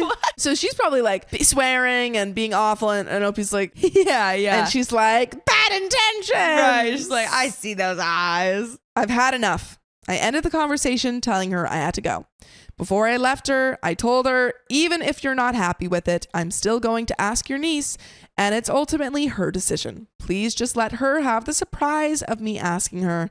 And she just replied with, I hope she makes the smart decision and says no, goodbye. There's no way she's keeping that surprise. No, not at all. Oh, man. Bummer. Fast forward to the day before the proposal. I get a text message from one of my fiance's cousins saying that the aunt has thrown me under the bus. She called my fiance to complain about another family member, which then just evolved into her complaining to her about me and revealing that I had visited her to ask for permission. I was livid. Months of planning ruined. I even arranged for some of her family from her mom's side to fly in from out of state so they could be there to witness us getting engaged. They had literally just taken off to travel to us. I couldn't postpone the proposal. I decided to go ahead and do it anyway. She knew it was happening, but at least she didn't know when it was happening. Honestly, I mean, not like of course, but not the worst thing in the world. I mean, presumably she wants to get married to you, so it's like, and I'm sure too, like if you've been dating for a long time, there should be an and you've inkling. Yeah, like if you've talked about marriage already, like you probably know it's on its way. Honestly, a proposal shouldn't be like a complete surprise anyway. Yeah, like where you're like, oh my God. Right. What? I didn't even think he was on proposal. You want to be ready for it, ready to know what your answer is. Mm-hmm. I arranged to have a photo shoot done for our 10-year anniversary of dating at a local flower and nature garden, and it all went according to plan. We had loved ones hide out of sight until the big moment, and she said yes. She didn't expect the out-of-state family to be there, so at least that was still a surprise for her. We all went to celebrate after, except for her dad's side of the family. The whole side of the family didn't come? Wow. Did her dad come? It broke my heart when my fiance called her dad and asked him to come out to the restaurant with us and celebrate, but he said he couldn't because he had to go buy shampoo from Costco for one of the aunties. We still had a good time. Sorry. Don't bring Costco into this. Sorry, you're gonna get shampoo. At least come up with a better excuse than that. Come on. Yeah, at least fake a family emergency or something. My now fiance and I went over to visit the aunt the next day to pay our respects. The dad was there, but didn't bother to say anything to us. The aunt took one look at my fiance's engagement ring and said it loud enough for me to hear, "That's all he can afford? You poor thing, mija." But my saint of a fiance just said, "It's perfect to me," and smiled at me. All my anger disappeared. I don't remember much more after that, but we left shortly after. Well, anyways, we're back for the holidays, and the dad side of the family is a crap show. I've been a bit under the weather, so I used that as an excuse to avoid going over to the aunt's house for the holidays. Their family is feuding right now with another faction of the family one of the siblings married into. I heard the aunt complain about how the other faction had the audacity to celebrate the holidays, like she owned the holidays. She actually owns everything. She's actually kind of like the lord of the whole world. I don't know if you knew that. Of course, she was also complaining about me and spouting again about how I need to grant her access to my bank accounts and show proof of all my assets because it's the only way I can show I am acceptable. But you know what is acceptable? Listening to full episodes of stories like this on Spotify, Apple Podcasts, or your favorite podcast app. Just search up OK Storytime. Easy peasy. And there is a little bit left, but do you have any final thoughts on this? I just think that she's insane, and I don't trust her with access to the accounts. Like, can't you just like pull up your phone and be like, if anything, like you shouldn't have to do that. But having access to it, I would expect money to be out of there. No, like why do you need access to it? Yeah. What's so strange? It's just too far, man. Too far. But there's a little bit left to the story. Meanwhile, one of her nephews got into heavy substances this year and got to the point of holding his dad, the aunt and fiance's dad's brother, at pew pew point and getting arrested. They even had to ask the aunt to bail out the nephew, but you know, apparently I'm much more of a blight to the family for simply existing and being in love with my fiance. Happy holidays. Oh, man. There's always a double standard when you're not biologically in the family. Right. I just want to be clear that my fiance does not have any of the same values of her family and that I wouldn't choose to deal with her family if she wasn't worth all of this. Thanks for reading. And that is the end of that story. Wow. Good luck, OP. Good luck. My grandmother accused my parents of stealing, so they took back everything they gave her. Don't bite the hand that feeds you, or you're going to lose a hand. This is my father's story, and I have permission to share it. We're not native English speakers, so expect some confusion. By the way, this comes from Dancing Edgely on the r/OK Storytime subreddit. To give some background, my father's side of the family, his father 70 years old, my grandmother is the girlfriend. His father, 70 years old, my grandfather, passed away in an accident about 10 years ago. His mother, my grandmother, GM, 76 years old, a retired farmer. She injured her back while working as a farmer. She underwent a couple of back surgeries, which my father paid for, refused to follow the doctor's orders, and became partially disabled as a result of an unsuccessful physical rehabilitation. For about 20 years, she lived off her children's income. His oldest brother, my first uncle, 57 years old, lives with his family and provides almost no financial or practical support to GM. But he lives close to the grandmother and visits on occasion. My father is 56 years old. His younger brother, second uncle, 54 years old, divorced because he cheated on his wife. He had a high-paying job but spent all of his money on his mistress's cars and houses. Wow, dude. Dang, that's a whole story in itself. Yeah. When he ran out of money to spend on his sides, he took out an expensive loan to buy more things for his girlfriends. But he refused to pay for his own daughter's college fund, by the way, LMAO, and went into debt. The second uncle and my father hate each other because the second uncle believes that my father is overly critical and demanding about what he does. His youngest sister, my auntie, 48 years old, was 48 years old, and her daughter, my cousin, 18 years old, lived with the grandmother. Auntie was also divorced because her husband was abusive. She was the primary caretaker for the grandfather and grandmother, and she did all of the housework. However, she was also laid off as a result of the pandemic and faced significant debt. In the same year, she ended her own life. My father has provided the majority of their income since he was still in his 20s because he worked in a different town and had a well-paying job. He had been sending the majority of his salary to his parents to the point where he didn't have enough money to save or live a life appropriate to his income. He even told me that he was unable to pay for my college because he must send money to the grandmother, and the program I want does not have a scholarship. My country requires at least a bachelor's degree. So I had to go to a nursing school that provided full financial aid, a free dormitory, free meals, and the scholarships installments. The year my aunt passed away, 2019, my parents had no choice but to retire sooner than we had planned for a decade. They returned to my father's hometown and became the grandmother's full-time caretaker and housekeeper. At the same time, the second uncle returned to live with the grandmother after being laid off and suffering bankruptcy, became a freeloader, doing nothing but drinking smoking, gambling, and flirting with more women using my parents' money, obviously. I also have to send 60 to 70% of my salary to the grandmother's house because my parents' savings are not enough to cover additional freeloader living costs, the grandmother's mortgage, and all their debts combined, and co-schooling and allowance. Whoa. Wait, so OP is also having to pay stuff? Not only 60 to 70% of that's their money. Ridiculous. So that much is money. ridiculous. Yeah. That's you cannot ask your children to pay for a grandmother when they can even pay for school. Right. But then also too, like if the uncle is staying with the grandmother, then why can't he be the caretaker? At that point, I'm pretty pissed off at your parents for expecting you to give up your money. Yeah. This almost wiped out my parents' savings, but my father was never a favorite child for some reason, despite the fact that he contributed the most money, caused no trouble, and was always available to help the grandfather and mother with anything, medical bills, running errands, etc. Despite this, the grandmother only believed that the second uncle and always scolded my parents without hearing their side of the story. The grandmother also enjoys pretending to be delirious and pooping or peeing all over herself as punishment, forcing my parents to clean up after her. Whoa. God. What? I mean, like, I understand that some people have like that relationship with their parents where they like feel the need to take care of them and stuff, but like, wow, to be so thoroughly mistreated and abused financially and then to continue doing it. Wow. Right. They took her to the hospital several times because they worried she had dementia, age-related regression, or something.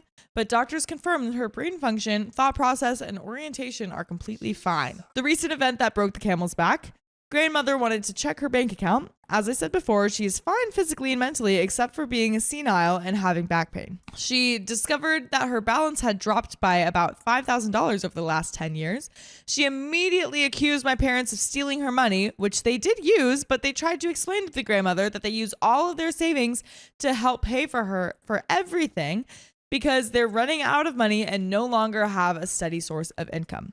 She became enraged, telling everyone that she knew that my parents had stolen her money. Compared to what they were probably spending, $5,000 over like 10 years is like not a lot of money at all. So after several years of being free caretakers and housekeepers, my parents decided to move to live in the same town as me, and they paid a large sum of money for a moving service, 500 kilometers and 300 miles, to move every necessary appliance such as a refrigerator, washing machine, air conditioner, and so on, which my parents had used their money to buy for the grandmother over the years with them. So the grandmother no longer has any appliances, caretakers, or extra money to spend. I hope her golden child or children will be there for her from now on because we are not. That it took all of this, like literally years of this behavior from the grandmother until they were like, oh, this is affecting not only us but our child, and also she's taking full advantage of us. Yeah, and then like accusing us of stealing. And we use all of our savings on that. Yeah, that's insane. But there is more to the story. So, an edit. I don't think I will have any updates soon since we decided to go real no contact and blocked everyone. And the grandmother and second uncle are also not very active on social media. There is an update though. It turns out my granny is a stellar manipulator and narcissist who lied about being disabled for decades. It is very wrong, but quite satisfying and a funny ending. Oh boy. Karen and Sam relocated to a shed because their house was nearly empty. Despite being the golden child, Sam is never a particularly caretaker type of person. He pretty much ignored Karen's existence. Karen resorted to her familiar tactic of feigning completely immobility, rendering herself incapable of speaking, sitting up, or tending to her own needs.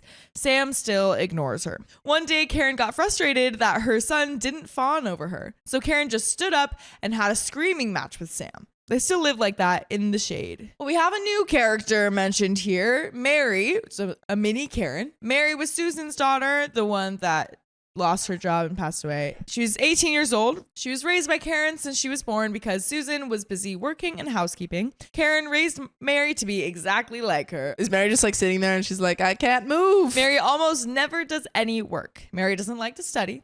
My parents bought her a motorcycle, a laptop, an air conditioner, etc. because she was family and only 18 years old. Okay, 18-year-olds don't need motorcycles. Mary thinks of my parents as freeloaders that live in her and Karen's house rent free. What? Mary wants to go to college, but her father can't afford it, so she and Karen demanded my parents pay for it. My parents suggested that she go to the same school as mine that provides full paid scholarships. Mary doesn't feel like it, so she refused and went to apply for her dream college. In dream college, I meant the college that her boyfriend and most of her friend group want to go to. Mary wants to become a doctor. She doesn't even know how to spell orange. And guess what? She got rejected. Shocking. She demanded that my parents pay for a private college that will accept anyone that pays enough money. And yet she's still calling them freeloaders. Make it make sense. Yeah. My parents couldn't even afford my normal community college, so they said no. Mary and Karen then told other people that my parents had stolen all of Karen's money but refused to help their own niece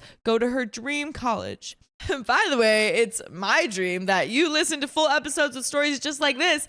Just go to Spotify, Apple Podcasts, or your favorite podcast app and search OK Storytime. That's my dream too. Crazy. Yeah, make it come true. But there is a little bit more. But do we have any thoughts before we jump in? Honestly, it's astounding that your parents let it go on for as long as it did. Yeah, I think that's it's a lot. the best thing is to go no contact with these people. Yeah, I agree. So apparently everyone in my father's hometown hates our guts because they still think that Karen is a disabled old lady and Mary was a nice young girl with a passion. So there is an update before, but it was basically a repeat of the story. However, there was one thing that was in it that said like that the mom here like got a video of Karen like running because she and video footage of her like being totally physically fine and not needing any help at all. Just go like pull a Snowden and release it. Mary always pretends to be helpful, soft-spoken, and overall a wonderful person in front of others. She went crashing on neighbors, but she couldn't keep her facades for long and got chased out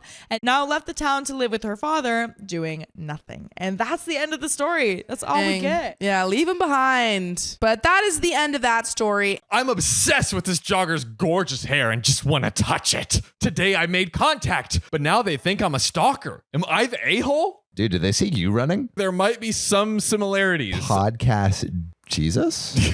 Strap in, suckers. Come and revel in my awkwardness. So, for literally years now, this dude has been running around a 3 square mile in my area. The only reason I've ever noticed him was because of his flowing hair that gracefully blows behind him as he runs and the frequency that we saw him outside. Oh, yeah. Oh, yeah. I'm taking pics. Now, when he started, he was a little overweight, but dude is so committed that he literally runs in rainstorms wearing trash bags and is very fit now. Damn. Where's your trash bag, Sam? I know, dude. My dad weighed 195 pounds at his peak, and now it's my like goal to weigh 200 pounds. My dad was fucking ripped. Dude, I mean, this is my dad. Absolute beefcake. This is my, look how freaking ripped he is, dude. And then look at this freaking scrawny boy right here. Freaking tiny.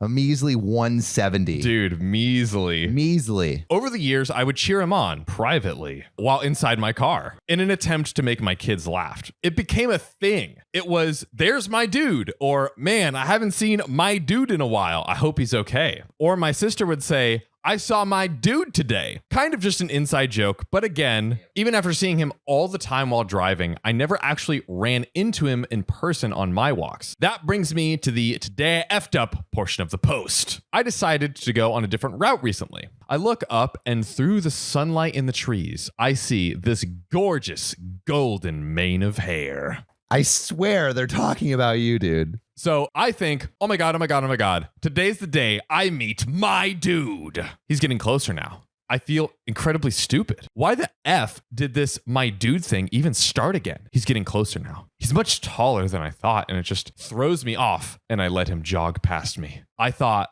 F, I can't just not say anything, right? And guys, I really wish I didn't say anything. I really wish I went home, called my sister, and fake fangirled over walking within inches of this mythical man with the hair. But I'm an idiot.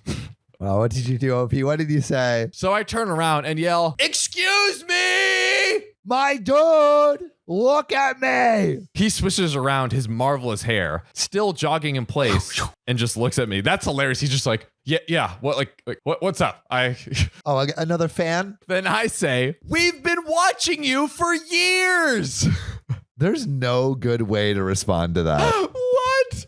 So he's like, huh? And I say, we've been watching you. Oh, double down. Okay, OP. Like he couldn't hear me or something. Instead of what he really meant, which was probably, what the F? Yeah. My dude is still jogging. Like, what? I stammer. We've been watching you run. I mean, like me and my family, like watching you run for years. You look great. Like, way to go, dude. I don't know how you respond to that. Like, I'm so proud of you. I've been watching for years. There's probably a lot of that though, where it's like there's this homeless guy that I see on my run, and he's like lost a lot of weight. I think mostly because he probably doesn't have access to food. But he looks great. Oh my God. And you guys, I then gave him an effing thumbs up. Like a zanned out soccer mom. This show was sponsored by your sweet, sexy ass. If you support our Patreon, you'll get one long, hard, extra bonus episode every week. I'm talking 3 juicy stories right into those ear holes. You'll get ad-free episodes. I'm talking all of those ads completely off. All natural. Not to mention, we'll do it together, live, in front of a camera. With Assholes Anonymous, you'll get a chance to talk to us directly and maybe be featured on the YouTube channel. Wait, but not like that. Like the fans get to share their stories with us and other fans, and we get to talk about it, right? And then we'll moon each other at the end. Oh, God. So if you want all that axe ass, support your boys at patreon.com/OKOP show. That's patreon.com/OKOP show. So he says to this, cool, thanks. And just kind of runs away. At this point, I feel kind of betrayed. Like he's basically a celebrity in my house and he just says, cool? How dare he? Then it hit me how effing awkward and creepy and effed up what I said and how I said it was. I tell my husband and he's like, wish you weren't so awkward, bud. I tell my kids and they're like, wow, Mom. Why would you do that? Yeah. Wow. Pop another Xanax and forget about it. Yeah, for real. I tell my sister and she cries laughing because of how typical this is for me to be so awkward. I mean, like I literally told a grandma, don't eat the baby the other day at a store while she was nibbling on her grandkid's toes playfully. What is my problem? A good question to ask. So funny. Stop!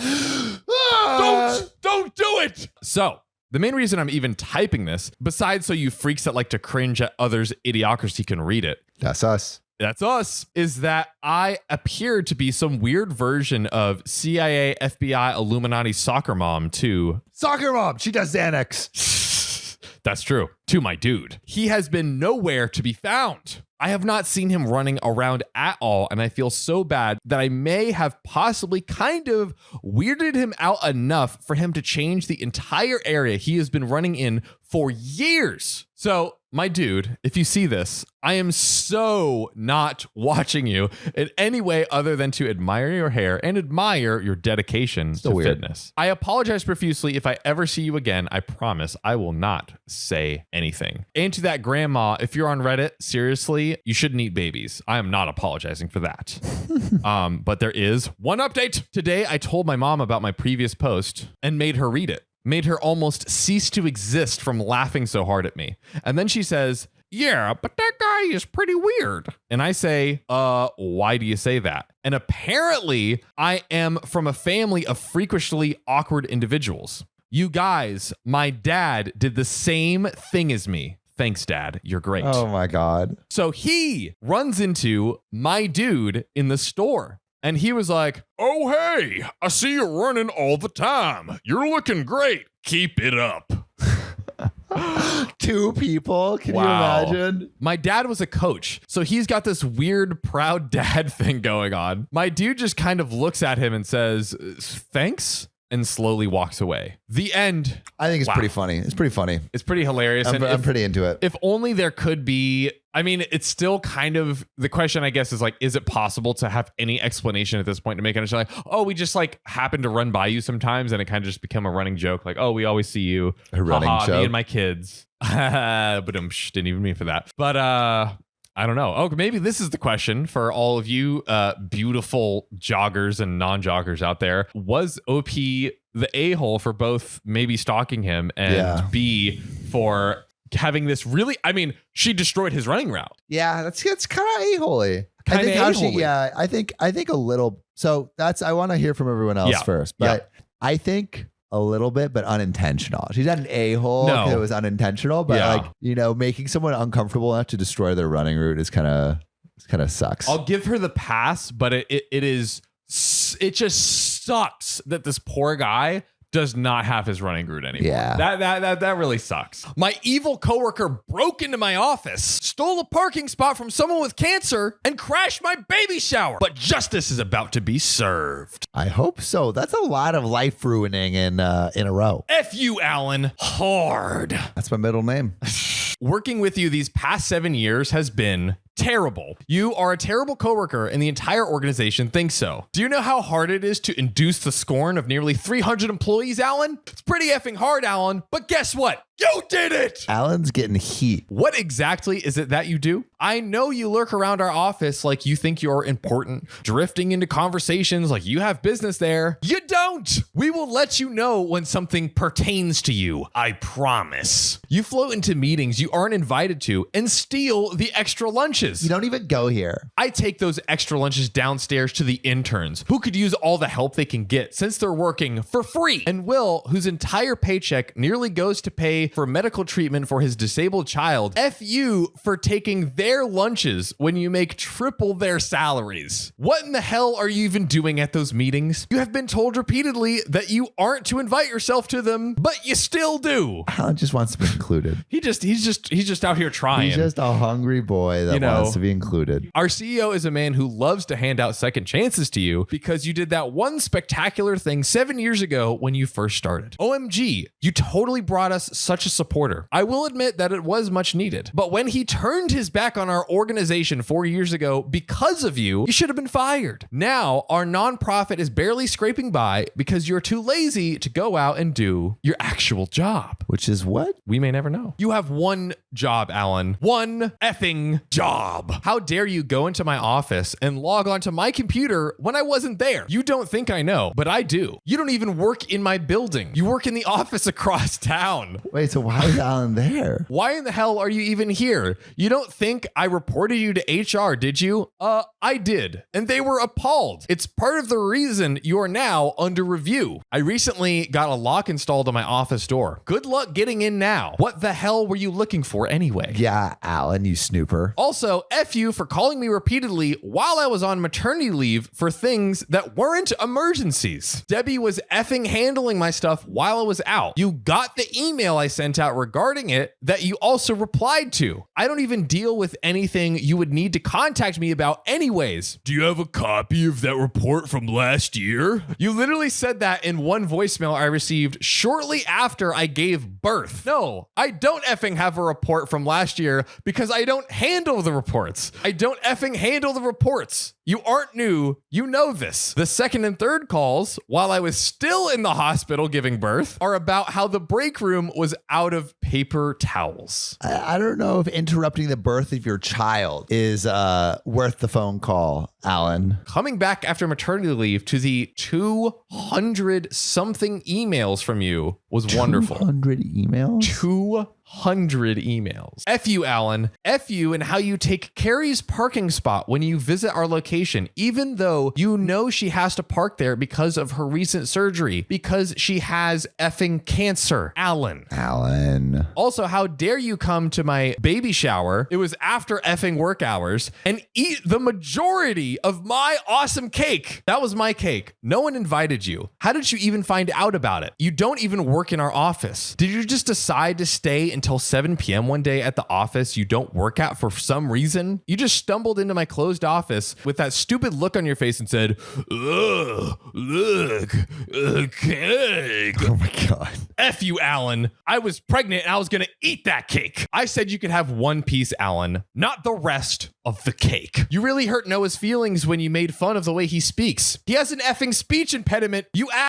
Not to mention, you work at a effing nonprofit whose job it is to help people like Noah. Oh, how can you be so clueless, Alan? Tomorrow, you have a review with the board and the CEO to determine whether the department you run is up to standards. I hope you fail. It sickens me to think that because of the jobs of individuals with disabilities who work at your location depends on your success, but I can't help but delight in the fact that you're failing. I will dance, Alan. I will dance, and I will celebrate with cake. Mine, not yours, and eat it quietly and alone. When they pull your expense records and find out that you are mismanaging funds and finally fire you. F you, Alan. You are the only thing I hate about my job. Wow. Alan got a stern talking to. I mean, that was a manifesto. It you was. know? I hope Alan gets fired. Me too. For OP's sake. Anyone listening or watching has had like a terrible coworker, like the Dwight equivalent. The terrible coworker stories. Y'all have to write on it. We always ask, but this one you have to. It is. We need it is to know. We need to know. Mandatory. Who are the Allens of your office? But you know who we always love working with? Oh, who do we love working with, Sam? Our commenters and especially our public subscribers. And on the video, my grandpa left me for $8 million and my family's trying to steal it. Basically, this evil grandpa gave $8 million inheritance and OP's fam tried to steal it. So OP tried to get the revenge. Public subscriber Ray's Mander says, Daddy.